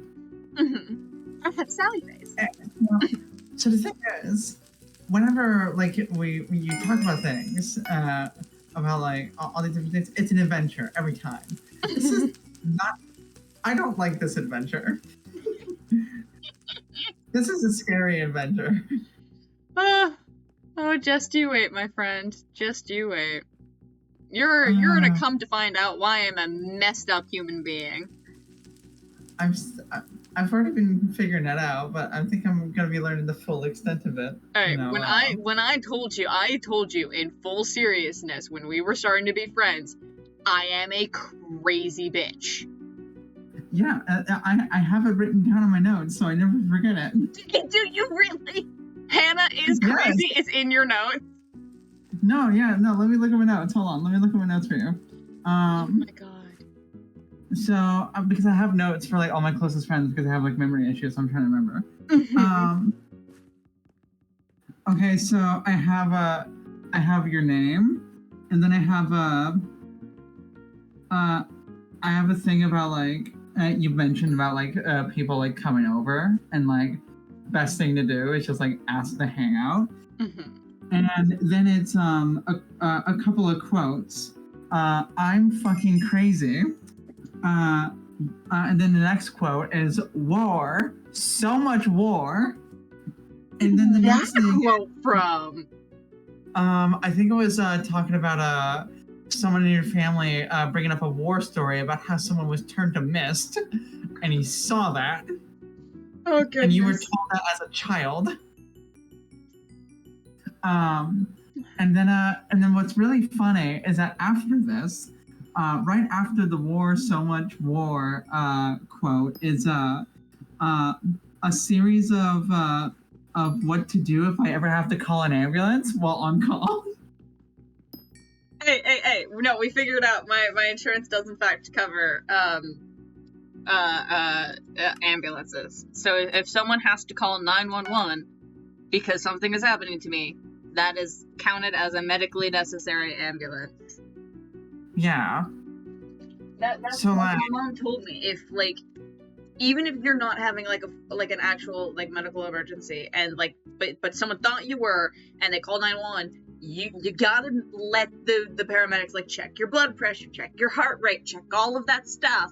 Otherwise, it'll be counted as not medically necessary for them to have been called to you, and you not have to pay for it. Yeah. So don't refuse medical service. Yeah, that's where you get into trouble. If medical service gets called for you, accept it. But yeah, like it has like a series of things, like make sure to grab the bag, make sure to grab grab this bag. My medical insurance on my ID.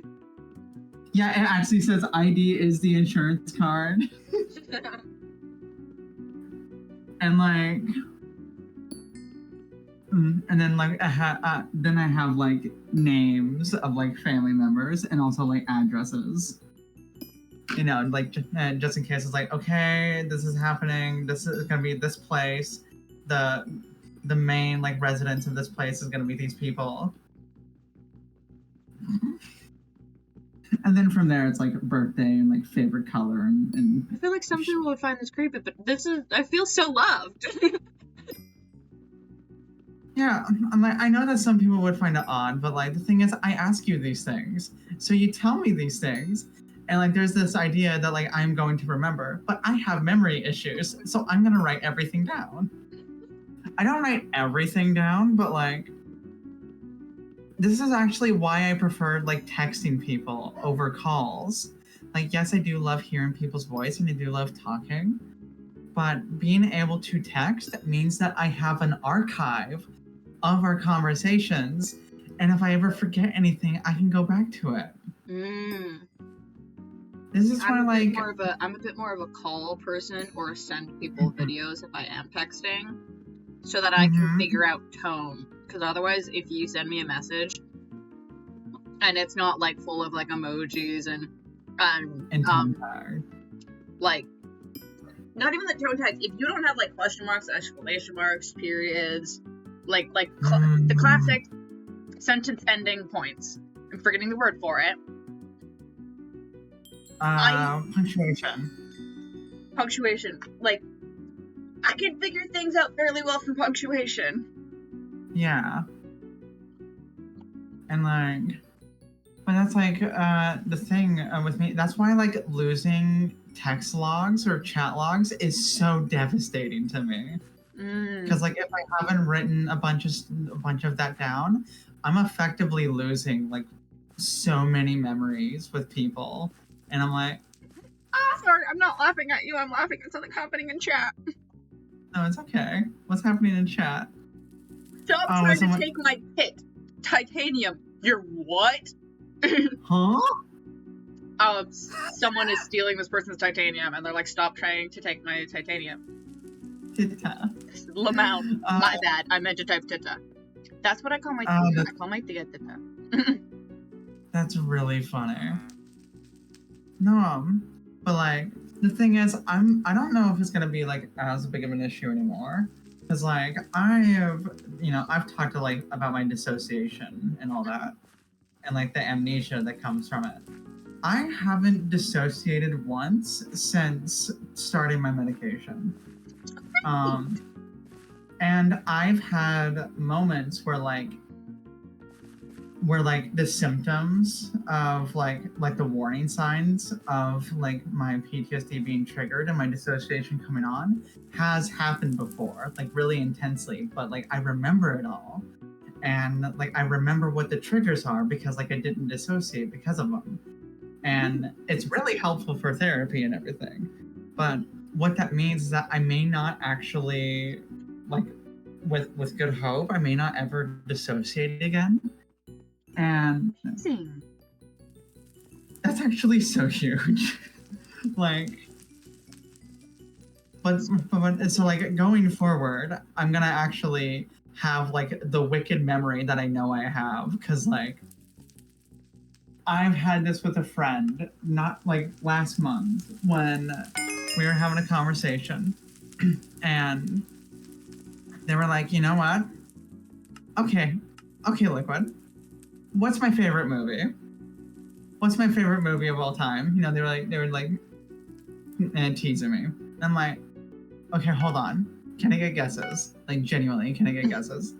And I'm like, yeah, you get 3 guesses, and a hint in between. So I'll have 3 guesses and 2 hints.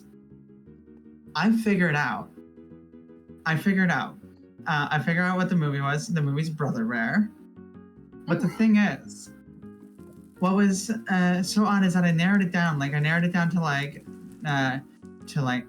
classic animated movies, time period, with like the guesses and everything. And then at one point I narrowed it down to 3, and it was like Peter Pan, like a Peter Pan movie, and then Brother Bear. And I'm like, didn't we talk about Brother Bear like not too long ago? Like I swear, like we talked about like a documentary where it was like with the director and everything.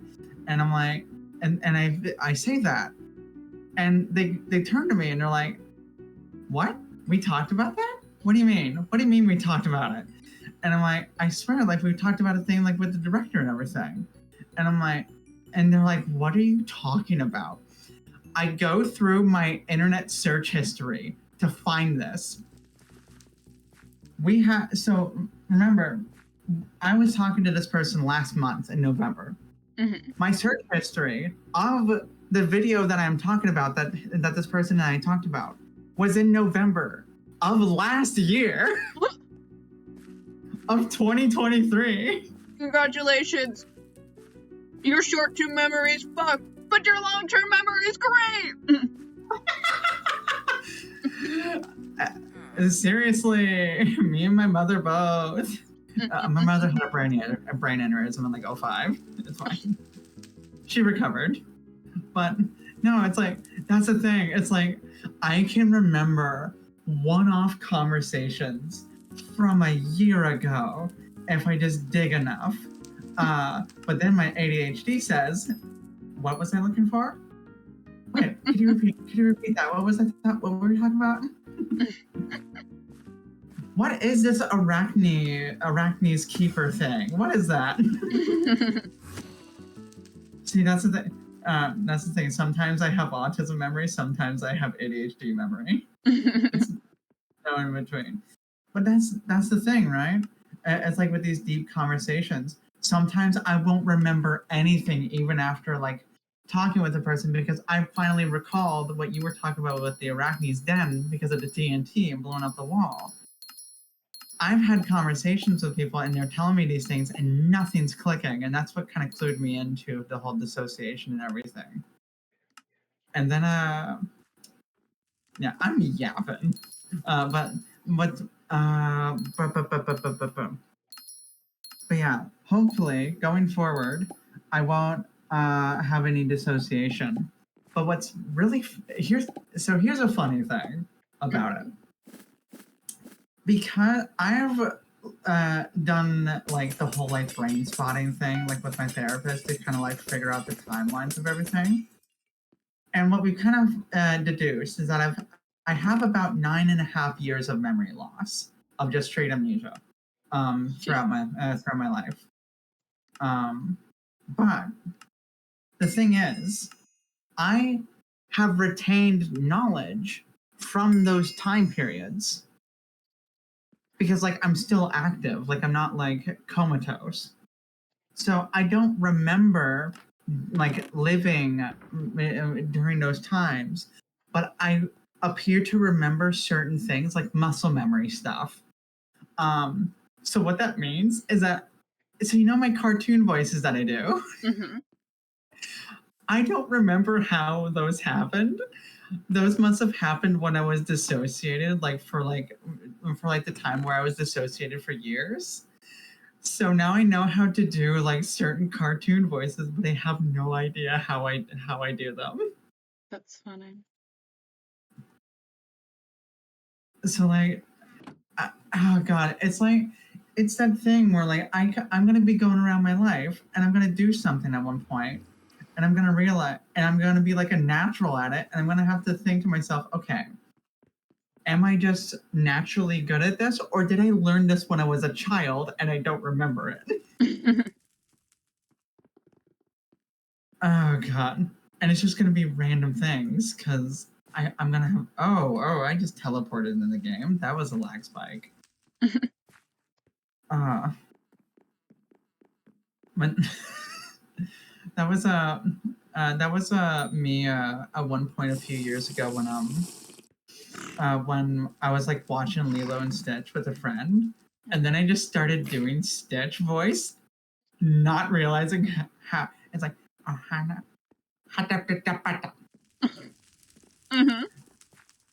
yeah, and it just comes out sometimes. I mean, and that was just an like easy one to do. But yeah, it is an easy one to do, so it makes sense how I've picked it up.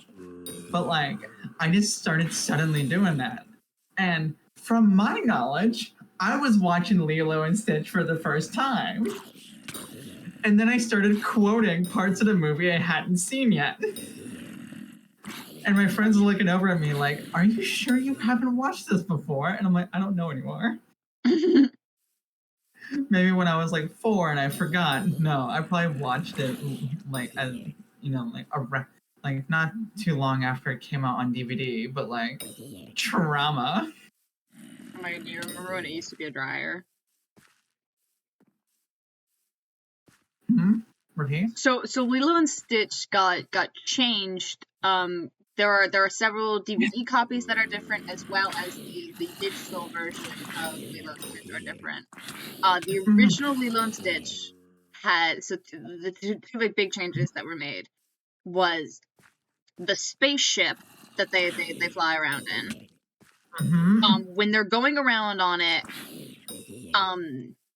they didn't actually have the spaceship originally. There was no big red spaceship. It was a plane that they had found, and they were flying a plane. And the other thing is Lilo hid in a dryer when she was hiding from Nani. Yeah, I got the one with the dryer. Yeah. I never remember it being a plane. I always remember it being the big red spaceship. But I remember the dryer as well. I don't remember it being a pizza box in a like table. Yeah, the plane change happened before it got released.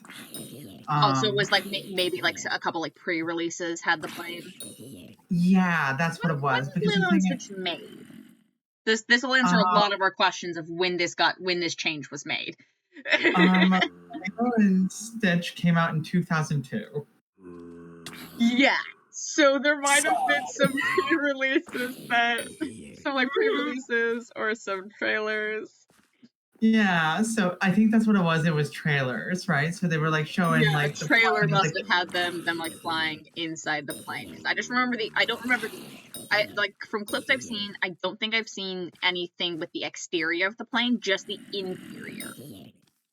Yeah, so I have actually seen like the clips of like the exterior of the plane like flying, and yeah, here's the thing, because like I've looked it up, so like I found this online. So, the original scene doesn't have what's it called? So like the scene in the movie, as it is the big red ship, and it's like flying like through mountains, right? Yes. Like they're flying through like the mountains. In the original, Were they flying through the city? Yes. God. So they were, so the mountains were actually like skyscrapers and like a city skyline that they were flying through. Oh my god. So No. So like they had this whole thing, like this whole big action sequence like planned out, and like it was good. Like it was done, like fully animated, colored everything. It was not storyboarded, it was complete. And it was this passenger jet flying through a city.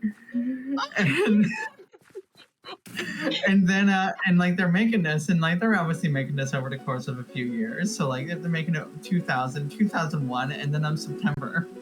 And now they're looking at this and like, we have to change this. We have to remake. Be kept as it is. We have to remake this entire scene. We have to. So the whole thing of I forget what the characters and hold on, I'm trying to find like the character names. The whole thing with Jumba, like Jumba saying to Pleakley that they have the ship, like that they actually have a ship on hand, was not meant to be the case. They were meant to be stranded there. Yeah, but that's always something that confused me is why do they have this big freaking red ship? Like, if anything, you'd expect them to be on like a tiny little like tiny little thing that barely even fits Pleakley. Yeah, no. So they had to like twist things a little bit to make the ship big enough to cover the original animation, because all they did was just cover it up. Because they painted over everything, and like the scenes are one-to-one, including the part of the scene where the wing clips the ice cream, the man's ice cream.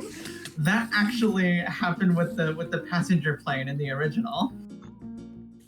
And I was like, oh my god, and like all the mountains are like painted over a city, and I'm like, oh, I can't imagine how the animation. I can't imagine them coming. I want to go back in time just so I can see the room as they discuss what to do after the events of 9/11. Just how are we gonna fix this? We can't leave this.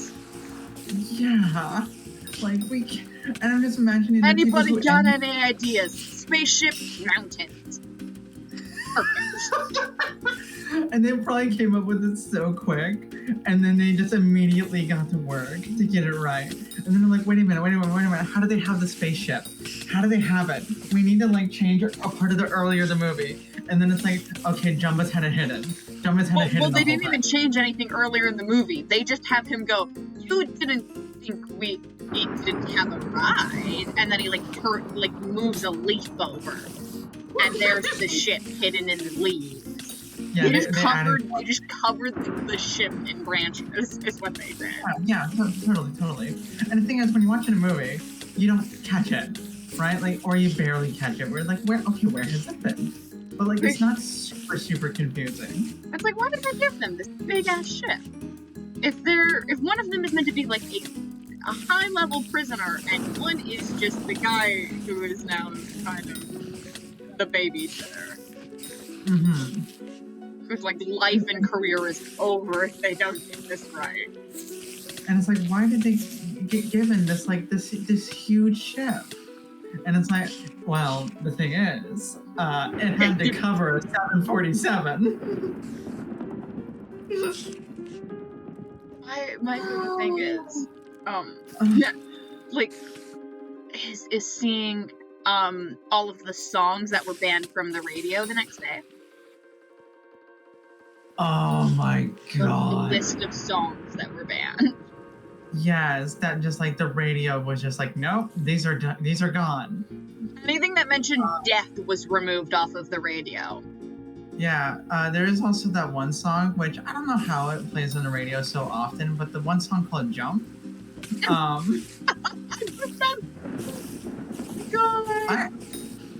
Such a Like- great song. Terrible thing after that tragedy. Oh god. And like, I just can't imagine like the feeling of like all of these different people that are like working in the entertainment industry that have to make these decisions. You have to Um, sit in an office. I can't imagine being able to handle that conversation. Like, we can laugh about this now because we weren't a part of this. Like, this is not something Yeah. we had to go through. But just how like much like strength and time it must have taken to have to go to work the next morning and have that discussion. Yeah, cause like the only thing that I can have like a mildly comparable experience in my own life is so like as you know, like my father is no longer in this plane of existence. Mhm. And the thing is, like, we were doing a lot of the stuff, like setting up for the funeral and everything, like the presentation, like the slideshow and all this stuff.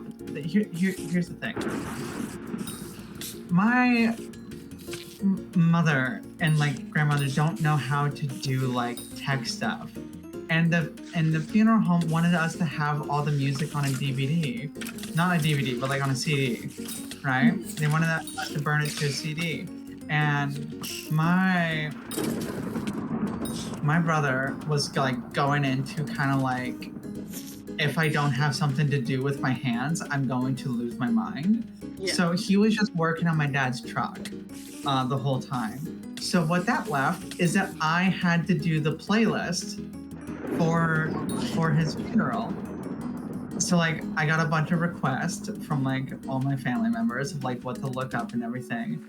And I had to like find the songs, download them, and then make sure that the downloads weren't corrupted. So I had to listen to everything at least twice. Mhm. And that is genuinely one of the hardest things I have ever done in my life. I bet. Because like all of the songs are like sentimental and like are super like poignant and like heavily related to like everything going on. And I'm just imagining with this the experience with like 9/11 with like the radio people. They have to think about all the lyrics that could be related and that could elicit that emotion. But via doing that, they are eliciting the emotion in themselves Oh yeah. at the same time. And I'm just like, that is emotional exhaustion. And like emotional exhaustion, it's such an odd feeling. Like, because like physically and mentally, like intellectually, like you're not tired, but just some part of you is just drained. And it is like the emotional part of your brain is like fatigued from all the activity. And I don't have like words to truly explain how that feels because I can't compare it to any like physical experience of exhaustion or being mentally tired. Because like we all know what it's like to be a little bit sleepy, or you know when you're dragging your feet. But being emotionally exhausted is just this completely separate feeling, and that's the only thing I can imagine when it comes to the, you know, the radio people, and also, I can't. Just everyone in the world just going to school the next day, going to work. It just didn't feel right. Not to mention, like I saw a post that was talking about someone who had worked at the World Trade Center who hadn't been at work that day, having to go in and set up an emergency office the next day and go back to work in that emergency office when it happened. Because that's the thing. It's like the work that was being done in those buildings was critical to the world functioning and running. Yeah, that's why they were so quick to like make a new office. Because like the world would a large function of like world logistic chains would stop if that stopped. Yeah. And you see, that's the thing. Like that feeling of when something absolutely world changing happens, or even like just in your own personal world, let alone the whole world. When something like is incredibly life changing, and then yet you feel like you wake up and you have breakfast, and you just kind of keep moving. And I'm even struggling to find the words for it, because I think maybe a part of why I'm struggling to find the words for it is because most of the times I've experienced grief, I was dissociated. So like, it doesn't, like I don't have like a lot of memory of like. I only have memory of like a few things, and also like I have like retroactive memory with a lot of it of being told things by my family. Like, you know how sometimes you feel like you have a memory from early childhood, but like it's because your parents have told you the same thing over and over and over and over. Like, do you know of that phenomenon? Yeah. Yeah. So I have a bunch of like retroactive memory for like a lot of these big things. But like most of the time I've experienced grief, I've been dissociated in some way, and it just doesn't come through. But I remember specifically after my dad, like after coming out of my dissociation, I remember that I was only going to school on the days that I would see my friends, because the way that we had like block classes, so even days and odd days, and I would only see, so like you would only have like 1, 3, 5, 7 on one day, and then I would have 1, 2, 4, 6 on another. Was this like Um, quarantine time and stuff? Like, no, this was before quarantine times. oh, that's just how your school ran? That's how my school ran. So my classes were over an hour each. Except for first period. First period was an hour, and that was an elective for me. But then my school was a college prep school. It was like one of those. It was technically a public high school, like it was in a public school district, but like it had a bunch of money dumped into it. Like the like F building was the engineering and architecture building, and it was the mechanic shop, it was the wood shop and everything. There was a laser engraver in that room that was $5 million. Dang. Like that whole building probably cost like upwards of 20 to 30 million dollars, not even including operating costs, just the cost of the machines and all the computers. Goodness. And there was a bunch of money dumped into the school by people just donating, because it was like we had people that like lived like up the hill that were like in the literally multi-million dollar mansions that were doctors and engineers and like all these things, and they wanted their kids to have the same, but they also wanted their kids to go to public school to like socialize and like learn how to be a socially functional person. So they're like, okay, we're gonna just dump a bunch of money into this public school, so once Timmy gets to high school age, they actually have resources, which it was odd. However, the what in my senior year, after my dad had passed, my only classes that I had friends in classes, but I didn't have a lot of friends. So I only had friends on my even days. So I would only show up for Monday, Tuesday, and Thursday. And my teachers were like, my teachers knew that like my dad had passed, but they were so confused for a while, like why I was skipping all these days. And I came to, when I came to out of my blip, I told him, it's like, oh, it's because I only have. Oh, hi. I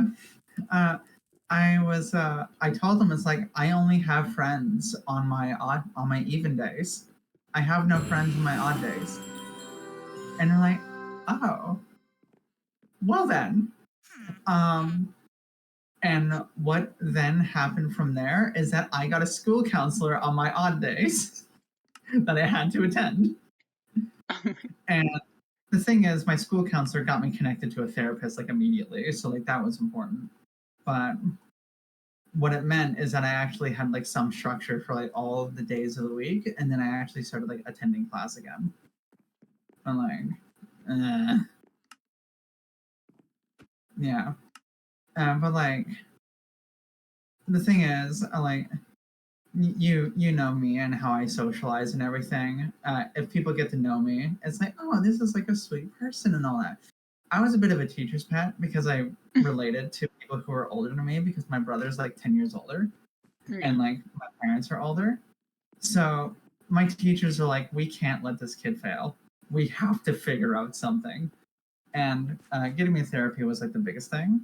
But one of my and like after I started going to therapy, I actually started performing better in classes and everything.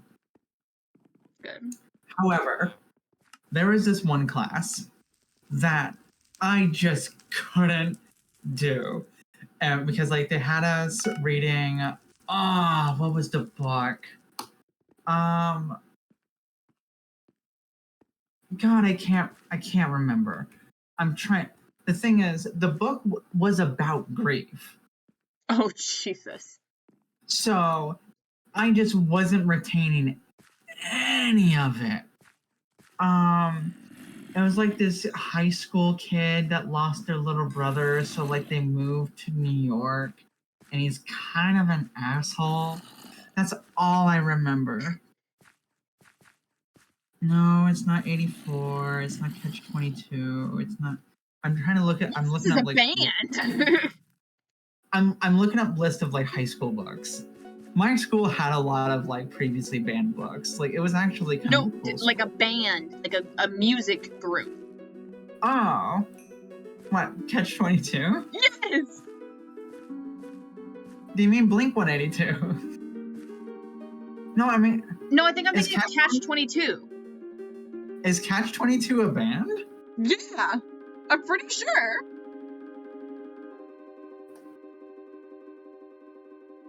Oh, there is a band called Catch 22. Oh, it's a ska band. Okay, that's why I don't know. Do you like ska? This does make me Well, I don't. Catch I never 22 got is an into it. American ska punk band from New Jersey. I like ska, what can I say? Okay, hold on. Oh, this is the book. I found it. It's Catcher in the Rye. That's what the book was. It was Catcher in the Rye. Catch 22, that's a band. Yeah, some of these books were banned. No, like a music group.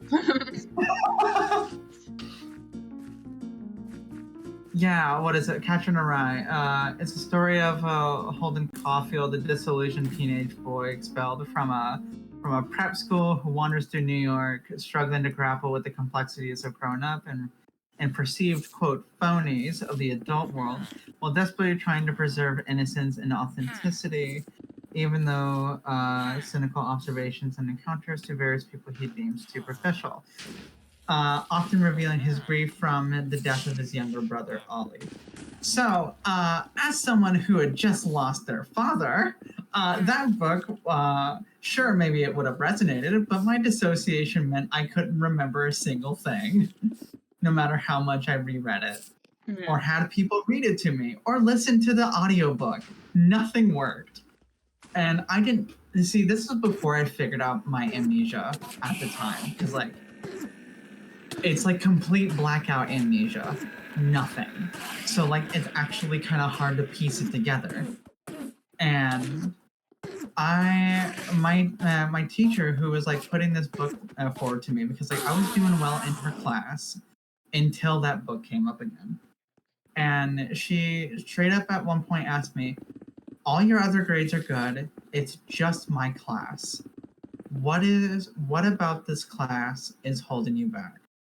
And I told her, I genuinely, ma'am, I think your class is like on an emotional level triggering for me.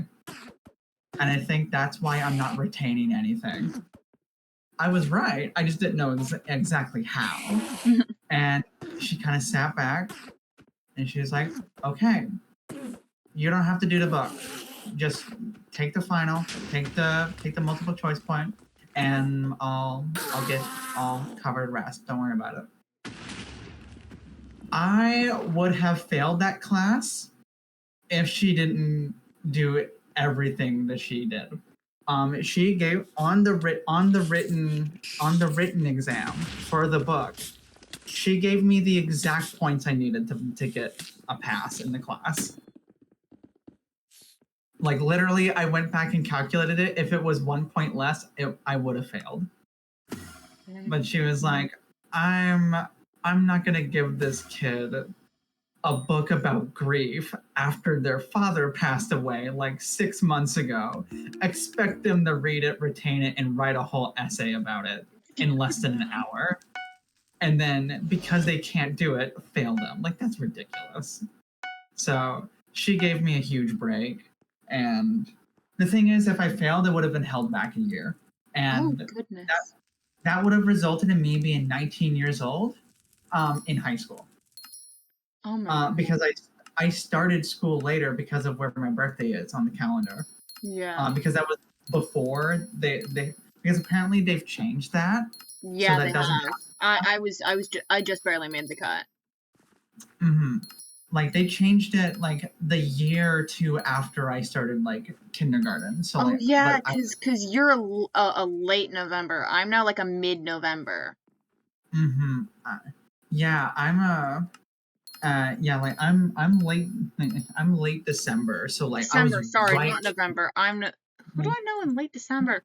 Oh, I know whose birthday is in late December. Never mind. We don't like her. Okay, but no, it's just like she's the my who shall not be named. Mm-hmm. Oh, I have a couple of those. Oh no. But no, it's definitely a thing. So like, I ended up being my parents had to make the decision of should I start early and be younger than like all of my peers, or should I start a little bit later and be older? And my family decided, you know what, let's give the kid a little bit more time to like get like their speech and their talking down. I had like a severe speech impediment that I actually had to go to like speech therapy for when I was a kid. And I'll be able to like show you. I actually have a gap in my teeth from my tongue thrust. Because of how often my tongue pushes forward on my top teeth. And additional random side note, I used to run around as a kid with my tongue out because, of course, I was a child. I think I was trying to copy the dogs. However, that meant the times that I would fall, I would bite my tongue. If I didn't have a gap in my teeth, I would not have a tongue. Like, genuinely, I have scars on the sides of my tongue that look like shark gills from my teeth as a kid. Like, it's a whole thing. But either way, I ended up being older than all my peers because my family held me for one more year. So I was 18 in the last semester of high school. And like, it was an odd thing being sat down by it was done by one of my teachers that also like has worked as a counselor before. Mm-hmm. And she sat me down and was like, okay, hey, you're 18, you're legally an adult, these are your rules now when it comes with like interacting with other people that are younger than you, when it comes with like your peers in school, like relationships and everything. Like I sat down and got taught like the Romeo and Juliet clause and like how all that works and everything. Like just in case if I wanted to start a relationship at that time with someone who was like 17, like someone that's like one of my peers, and that like I had met before I turned 18, and like she broke that all down for me, and I'm like, oh God, I'm an adult now. Oh no. So like I got hit with that feeling immediately. Yeah. And it's that year was so weird. I was like, that's the thing. It's like senior year, I turned 18 over winter break. But okay, so I'm actually doing this out of order. So the summer break between junior year and senior year, my dad passes away. I have like 5 months of dissociation. I don't remember anything. I come out of my dissociation around a bunch of people I don't even know, and apparently we've been friends for like the last few months. I proceed to talk about things I tell them, it's like, I don't remember what's going on. And they just look at me like I'm nuts. And then I just walk away. And like a couple of them have been like, hey, what was like going on? It's like, I don't remember the last 5 months. Assume that we've just met. And a couple of them kept with me. Most of them thought I was crazy. But that was the thing. I then went back to my original friend group that I just like, I guess I abandoned for 5 months, and apparently I was hanging out with them, but they knew that I was off. Once I came back after I came out of the association, and I started interacting with them like in my more usual way, they're like, "Oh, welcome back," and they said it in a tone that wasn't the typical, "Oh, hi, welcome back." It was like, "Welcome back. I'm glad you're here." It was like with a really sincere tone. And I'm like, okay, something's wrong here. Something happened. Hi. Hi. Did I die? You're looking at me like I'm back from the dead. Effectively, yes. Like on a psychological level, kind of. But then, like, fast forward, like only like a month or two later, winter break happens. First Christmas without Papa, and then I come back from winter break, and then I get sat down and I have that conversation with my teacher about like, hey, you're 18 now, you're an adult. Here's the things I wish I was told, and here's like the rules that you have to follow when it comes to like interacting with your peers now. So that was like a really wild like 7 months. I bet. I don't remember half of them,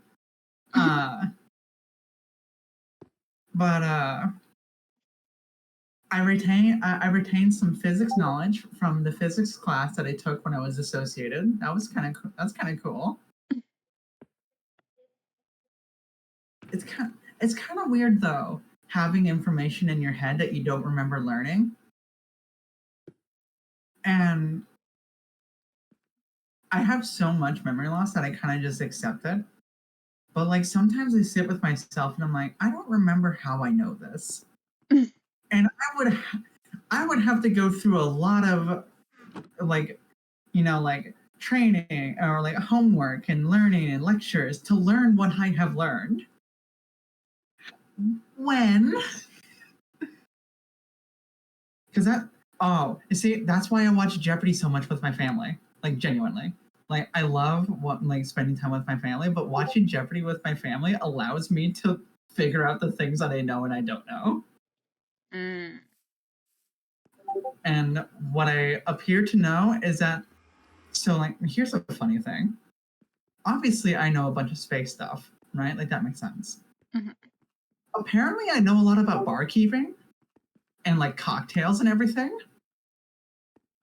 And I'm like, none of my family drinks. None. Like, literally none. We have no alcohol in the house.